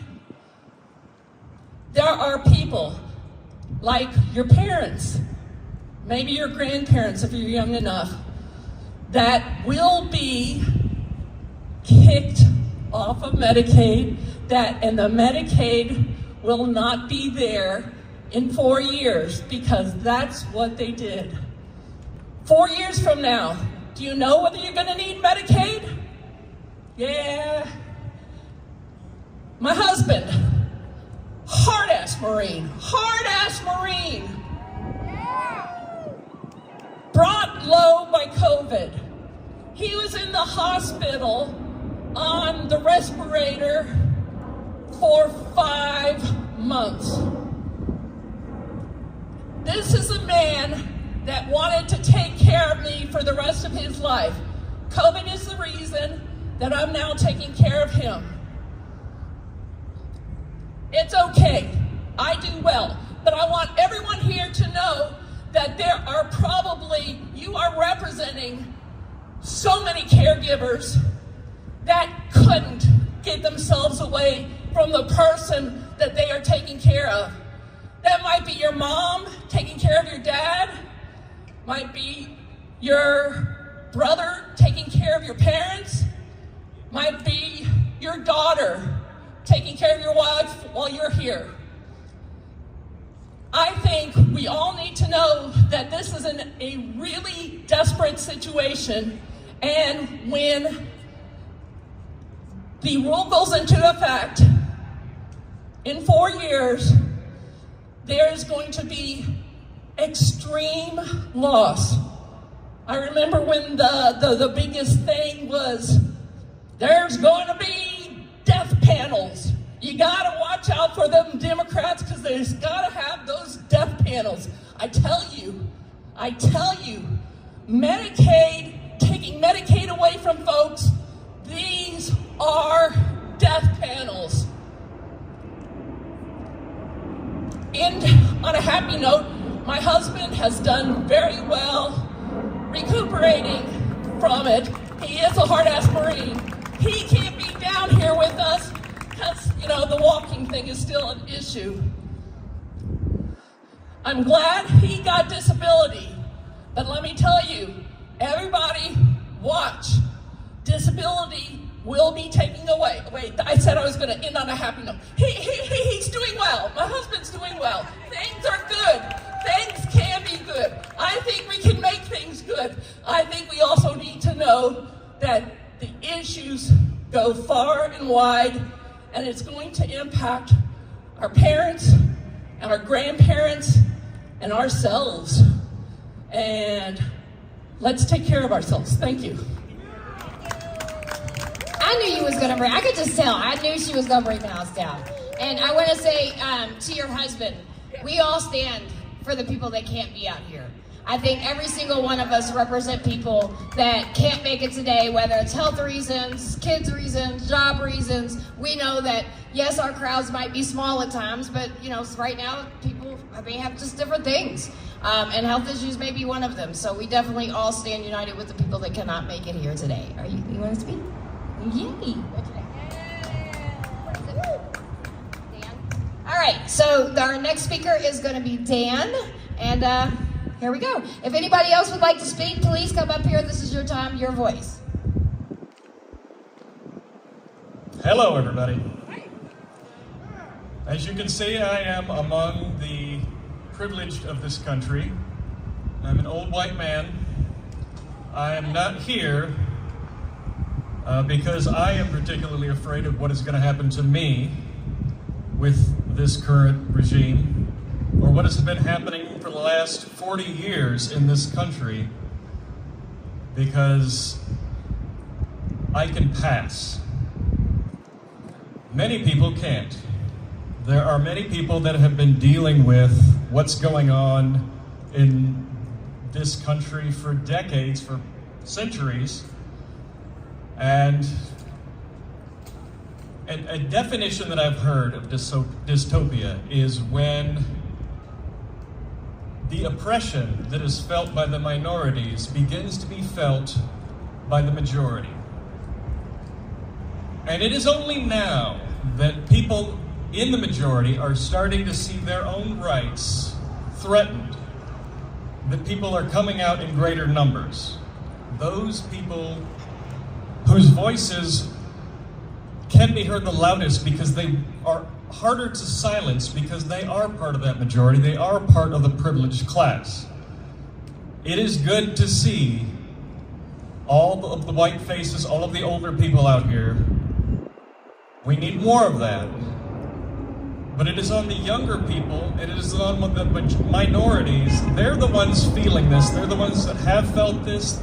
And the younger people are the ones I feel the worst for because they've never known anything but the nightmare that has been going on for the last 40 years. And it has been a very strategic, a chess-like play where bit by bit, pieces of the government and rights have been tweaked and switched, and everybody knows the Republicans are behind it, but the Democrats have allowed it, and they allowed it for decades, and in some cases they champion some of the same things that have led us here. The whole war on drugs, that wasn't, Clinton did that. And what was the war on drugs? It was simply a way to have a war on minorities and put more black people and brown people in prisons and increase the hidden slave labor that has been going on in this country and the reduction of rights, because as soon as you're incarcerated, you're going to lose rights, you're going to lose voting rights. It has been happening for decades where they have been whittling away at all these rights, and then they started to do things like the super PACs, where all of a sudden elections could literally just be bought straight out. And I believe that was the real beginning of what we're seeing now, where people can't just run for an office and expect to win unless they are backed by tons of money or they have a message that is so profound that it can't be ignored.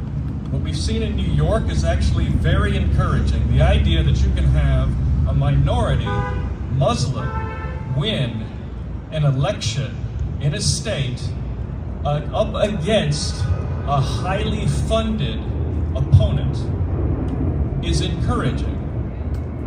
But it's in New York. Where else are you going to see that in this country? Are you going to see it here in Kentucky? Probably not. But it can happen. Anything can happen. Here's what I live in Louisville right now. For years I lived in Oldham County. And when I would go to vote in Oldham County, I don't know how many of the ballots had one person on it. Republican. You didn't have a choice. Nobody would run against them. And why? Because who would? Who has the money and the time to try to run for office in this country? If you're not already rich, you can't do it. And they've been systematically making it harder and harder for everyday people to do more than just get by. They've been counting on where they are now. Everyone is afraid. I love what's happening with the socialists and the communists basically saying that the workers have to stand up and fight. But the fact is this: if you are a parent in this country, you are terrified to stand up and fight because you're fighting to just keep food on the table. You're fighting to make sure your kids have a chance in this country. So you don't have the luxury to say, I'm going to strike. unless you are already part of a union that has some kind of support, you are alone. And that is what they have been counting on for decades. That's what they've been building up. This whole sense of rugged individualism has made it so people have lost a sense of community, and they don't have the support, so they're afraid to stand up, to become an opponent to the current system, allowing those that are in power to just increase their power. They change the lines, they're gerrymandering all over the place so that they can get the people in office that they want in office, and they've bent the laws. They've made the laws in such a way that it is legal to do this. I don't know if there's a way to unravel this. I don't know if we had an entire new set of people come in and try to reverse all this, if it would actually work, because it is so embedded. It's been going on for so long. I think it's going to require a true revolution, a change, a destruction of the current system to build up a new one. And I think that the programs that the folks that put this together, the training and all that stuff, people need to go to these. They need to become involved and find out what they can do, because right now it is really easy for people to become just disillusioned and feel like there's no hope, because it's, how can I fight? I can barely put food on the table. How can I fight? I don't have any time. And how can I fight? Am I going to expose myself to what happens to politicians when their entire past is brought up and now I'm in the public eye? Nobody wants to be a participant in that. But if people aren't willing to do it, nothing is going to change. So just whatever you can do, if it's coming to this and just lending your voice and letting people know that you've had enough, if it's taking part in the trainings and the events that can help bring community together, and yes, community is so important. You know, meet your neighbors, find out who's out there, and build your communities up, and let everybody know that we're here to support each other. And that is the starting point to turning this around. But find out what you can do and get involved in every possible way you can, because it's in the next election, the midterm election. I don't trust that it's going to go well, because they are manipulating every aspect of this system as we speak. Trump said it before he was elected. You don't have to worry about doing this again, he told his people. And he was talking about voting, because his intent is to change the system in such a way that voting won't matter. I don't want to suggest that people shouldn't vote. Register, vote. It is the basic starting point of all of it. But do more than just that. Do more than just get out and vote. Become an active participant in the fight of the system from within, if you can. And just keep up the good fight and march on. Thank you. Are we still out there? What? Are we still here? Hey. No justice? No justice? No justice? If you have the last name Hamlin and you're a female, please come see me. I have your ID. So if you're Hamlet's last name and you're a female, please come get your ID. I have it. I want to say something real quick. So we talk a lot, obviously, because the administration that's in there, right? Like, of course, he's doing something every day. I mean, who had moving nuclear submarines on their bingo card of distractions from the Epstein file? Anybody? Who does dumb shit every day? But I want people to understand this. And it's a couple of people have touched on this a little bit, and I always usually say this. We wouldn't be in the shape that we were in if the Democrat Party, the Republican Party, any of them did anything for the people. They haven't done things for the people for a long time. They have been really, like, they understood that we are busy. You got kids, you got jobs, you got doctor's appointments, you got soccer games, you got all that shit, right? And that's what kept us kind of distracted for a long time, way before even Trump came around. So these problems didn't start when the fucking Cheeto dude jumped in office. While I do not like him at all, I believe 100% he's a predator. And this Epstein shit is really blowing me. But not surprised, as a survivor of human trafficking. I am not surprised at all. This is exactly what they're going to do with power and control. But I need us to understand, and one thing that I love about these events, and this is something else, you know, I'm always challenging people like, hey, get to know, talk to a youth. I got another challenge for you. I want you to understand that both situations are bad. And we need to really start getting into community and building community, because that's how we fight the positions of power, is we build a community that works for everyone. So that means you get into schools, you tutor, you do street outreach, you do, you know, BMF, whatever it is you want to do, there's tons of places that you can do to volunteer. I think we have some music coming up, by the way.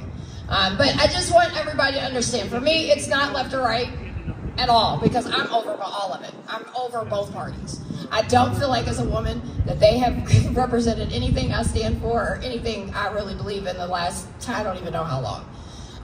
But I do believe in people. And that's why we continue to do things like this. This is why we will continue to throw events like this. I don't care if 10 people show up, 10,000 people show up, I don't care. Because everyone that's supposed to be here in that moment needs to hear and is going to be here for that.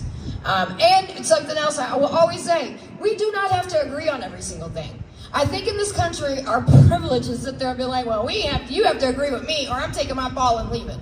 Well, look how that's worked. There's people that have taken their ball and left because it's not affecting their household. And now it's affecting their household and they're like, oh shit, where's that ball? I need to get back in the playground. So we, the people, is who I believe in. I do not believe in our government, unfortunately. But I do believe that enough people are getting tired and are starting to see, and unfortunately it's affecting them. And in January, it's really gonna affect them. When some of these things and that bullshit ass bill that's passed actually goes in effect, it's scary. Hospitals, everything. Like, it's insane. And I just don't think people really have wrapped their head around it. Because, yet again, it hasn't happened yet. But they will, and I do believe that it's going to be crazy then. Do we have any other speakers while we have our band setting up? You would like to speak? What's your name, sweetie? Jody? All right, we're going to have another open mic. Can I get my people in the back? Let me know you're still here. Yeah! And I appreciate everybody that's held on and just listened to every speaker, because, again, being seen and being heard is what matters. No justice. No justice. 1-3. 1-3. 1-3. All cops are bad. I am an anarchist. I am from Eastern Kentucky. I'm from Prestonsburg, land of coal mining. And I'm looking for my notes because I had something to actually say. The words that everybody else has shared here today have been amazing. Thank you to everybody who has spoken.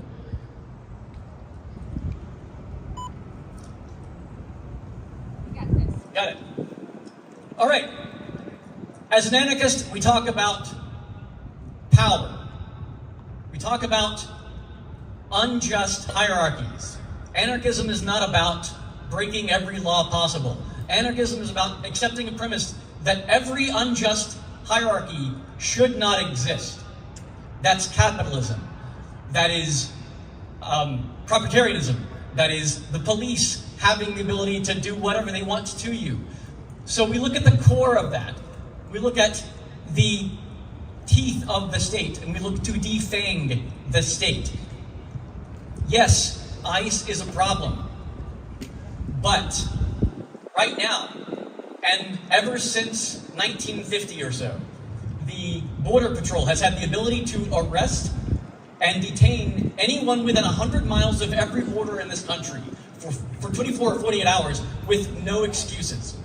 So the fact that we are just now seeing this in greater Appalachia of Louisville talks to our privilege. We need to open our eyes to the actual things, the actual reach of the state. On our local level, that is the police. We cannot overlook the problems with LMPD that are not inherent to LMPD, but to policing itself. We have to remember, as a group, that policing is not 400 years old. Policing began as a way to trap enslaved people, not as a way to keep people from breaking the law. That is the system that we have brought to us today. The arm of the state has a gun. And if we don't acknowledge that, we have a problem. Okay. We have a mayoral election coming up very soon. We have a chance to take what is essentially a metro budget that is 80% for the police and 20% for the people, and flip that. But what I actually want to talk about is about building coalitions. One of the early members of the women's suffrage movement was removed from the history records because she was not willing to support a process that platformed a anti-abolitionist, somebody who wanted to preserve slavery because he felt that only if we gave the vote to black folks, that it would take the vote away from white people, take the vote away from white men. One of the original suffragettes refused to work with that and had her name removed from history for over 60 years because of that. What I want to say is the left has problems of getting together. That's not a groundbreaker. However, I want to ask that we look for tactics, not goals. Yes, goals are important, but we need to look for people who are operating in a way that we can do as well. I am not willing to stand beside somebody who wants to take the vote from somebody else so that I can give it to this person. These are choices that are false, but they're also implicit. They're everywhere around us. As communists, as ANCOMs, as libertarians, as socialists, as democratic socialists, our enemy is violence of the state that we don't approve of. We have to find a way to work together for that. Now, what I'm going to ask is, yes, we all have small interests. Some of us are interested in transit. Some of us are interested in voting. Some of us want to give prostitutes, sex workers, drug addicts, drug dealers, and people who want to cross the border every freedom. I want to do that. I don't think any of those things are legitimate crimes. However, there are people who want to work against those things, and people who want to work for those things. Find a way to bring your interests into whatever group you can find. Don't silo ourselves, because that is what Silicon Valley, that's what Facebook, Instagram, that's what they want us to do. They want us to be siloed. They want us to be small, separated, and they're very good at that. If we bring our interests into whatever group we can find, we expand its power, we expand its reach, and we might actually get something done. All right. Thank you.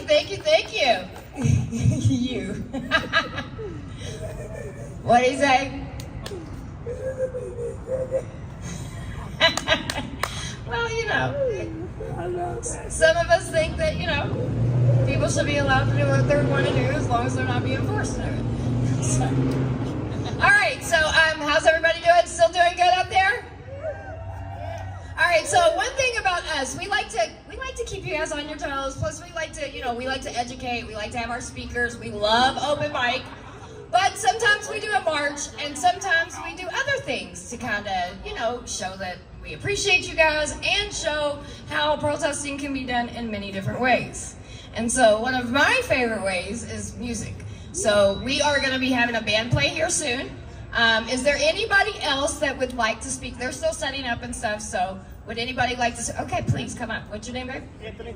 Anthony. All right, we're going to give Anthony the mic, and he's going to break it. Hey everybody, it's a pleasure to be able to see. I know it's not necessarily as much turnout as we've had at other events, but I am an educator for JCPS, and I've just been concerned about the attacks on public education that's going on under this administration. So I'm inspired by anybody here that's deciding to stand up and fight back against these attacks. So I do just want to touch real quick on why we're here today. We say that we're raging against the regime. And the slogan does have a nice ring to it, but I want to ask everybody, what are we raging against and how are we defending our people? The Democrats would have us think that peacefully assembling every 2 to 3 weeks is enough. They'd have us think that being ready to vote in the midterms would be enough. Their bankrupt party held power before Trump ever entered office. They waged similar attacks on the working class of our country. Deportation of undocumented people, rising inflation, and state suppression of protests, these all occurred under Biden. So what do we have to gain from these politicians and their parties when they're only on different sides of the same bed, cozied up to the ruling class? I'd like everybody to repeat just real quick after me. When publication is under attack, stand up and fight back.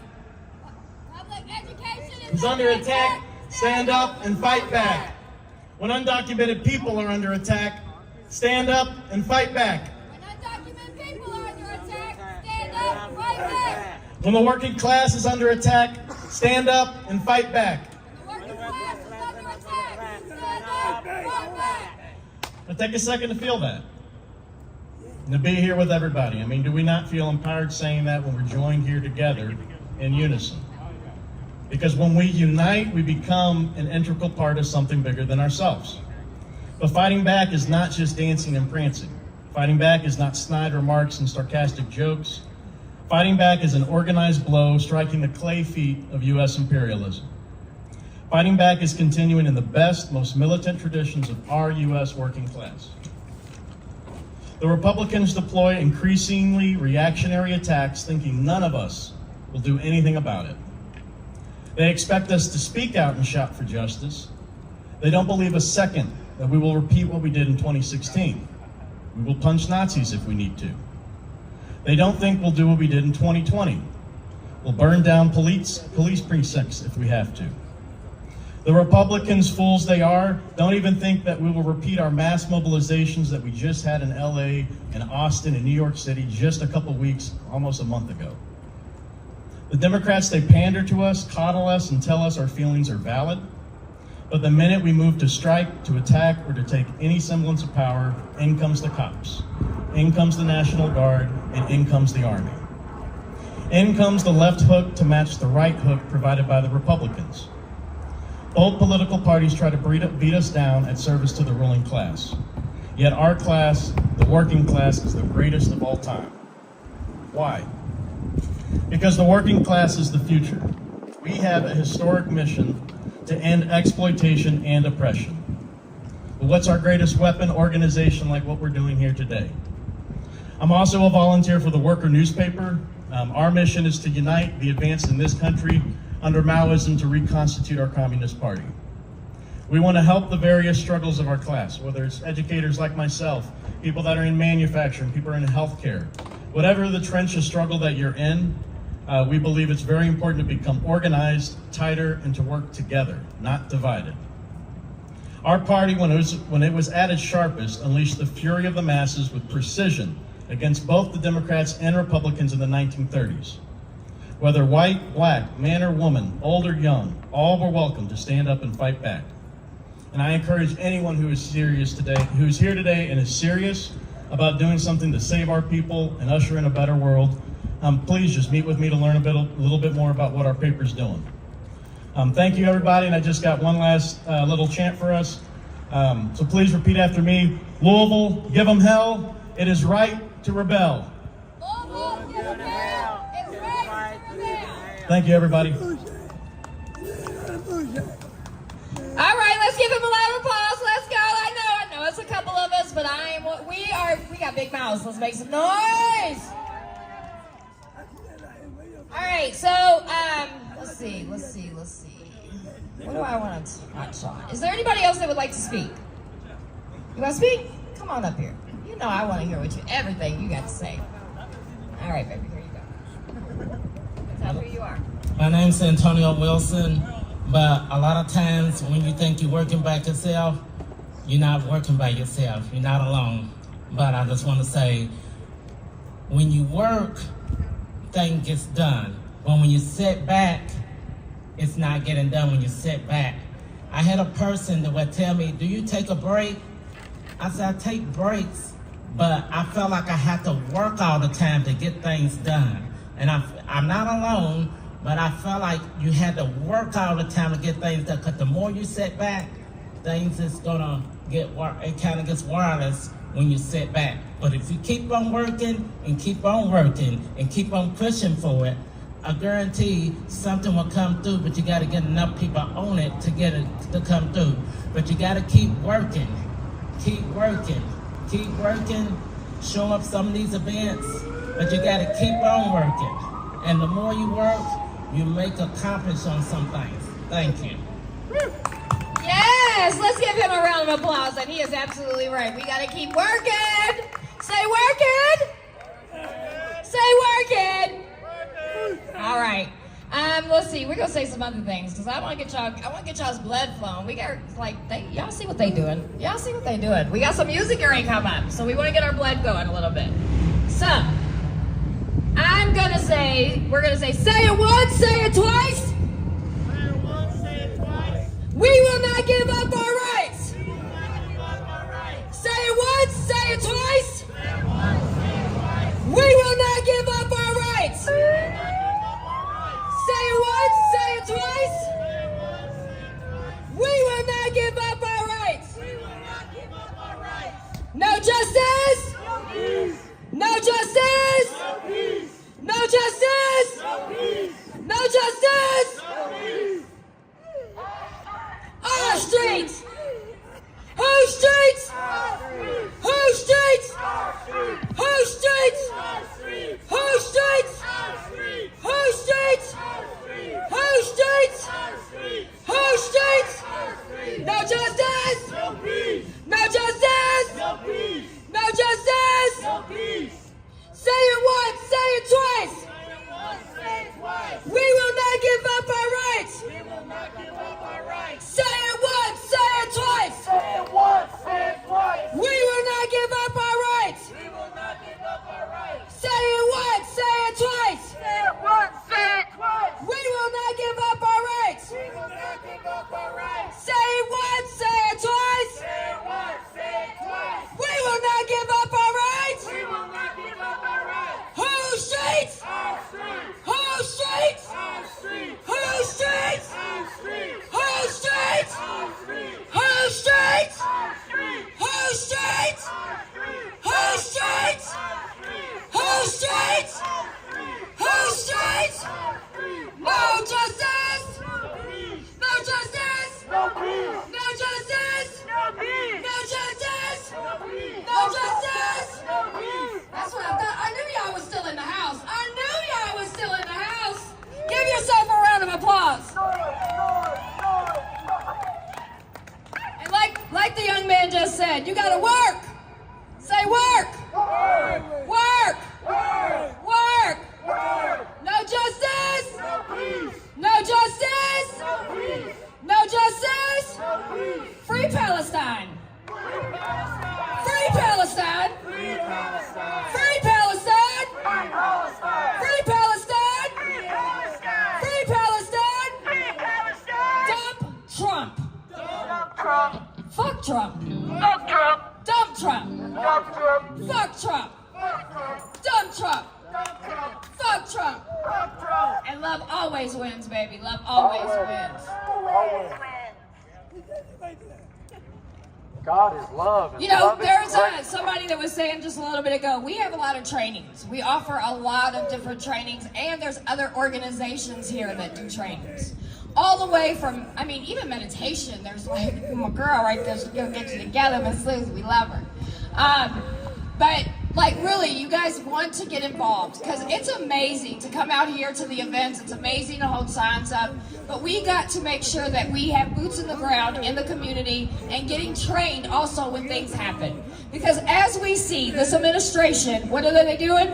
They escalate. They don't de-escalate. They escalate every day, and some days it's every hour. I am so, God, I'm so over this shit. And there's so many distractions, and one thing he won't do is release the files. And they talking about pardoning her, Maxwell, and Diddy, just FYI. And I think it's all bullshit. Yeah, I'm gonna say that. And I think it's absolutely disgusting because they talk about protect the children. Well, what the fuck are we doing? So, release the files! Release the files! Release the files! Release the files! Release the files! Release the files! All right. Lock his ass up! Lock his ass up! Lock his ass up! All right, while they're finishing getting tuned and all that, we're gonna take a little break. Will you all please grab some water? Please. And please come back because we want to make sure they came out here today and we want to make sure we give them support because that's what it's all about too. That's community as well, just saying. So, all right, we'll see you guys in just a little bit. I'll let you guys know when they're going to start and I'll go get some water. Holler.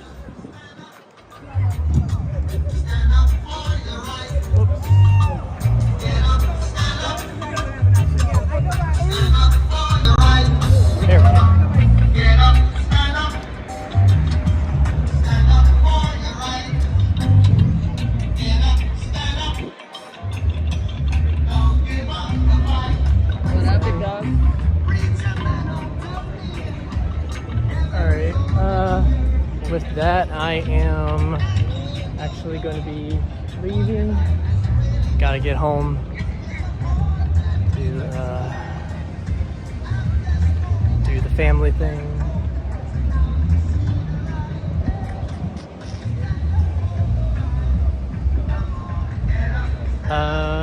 Yeah, thank you for watching.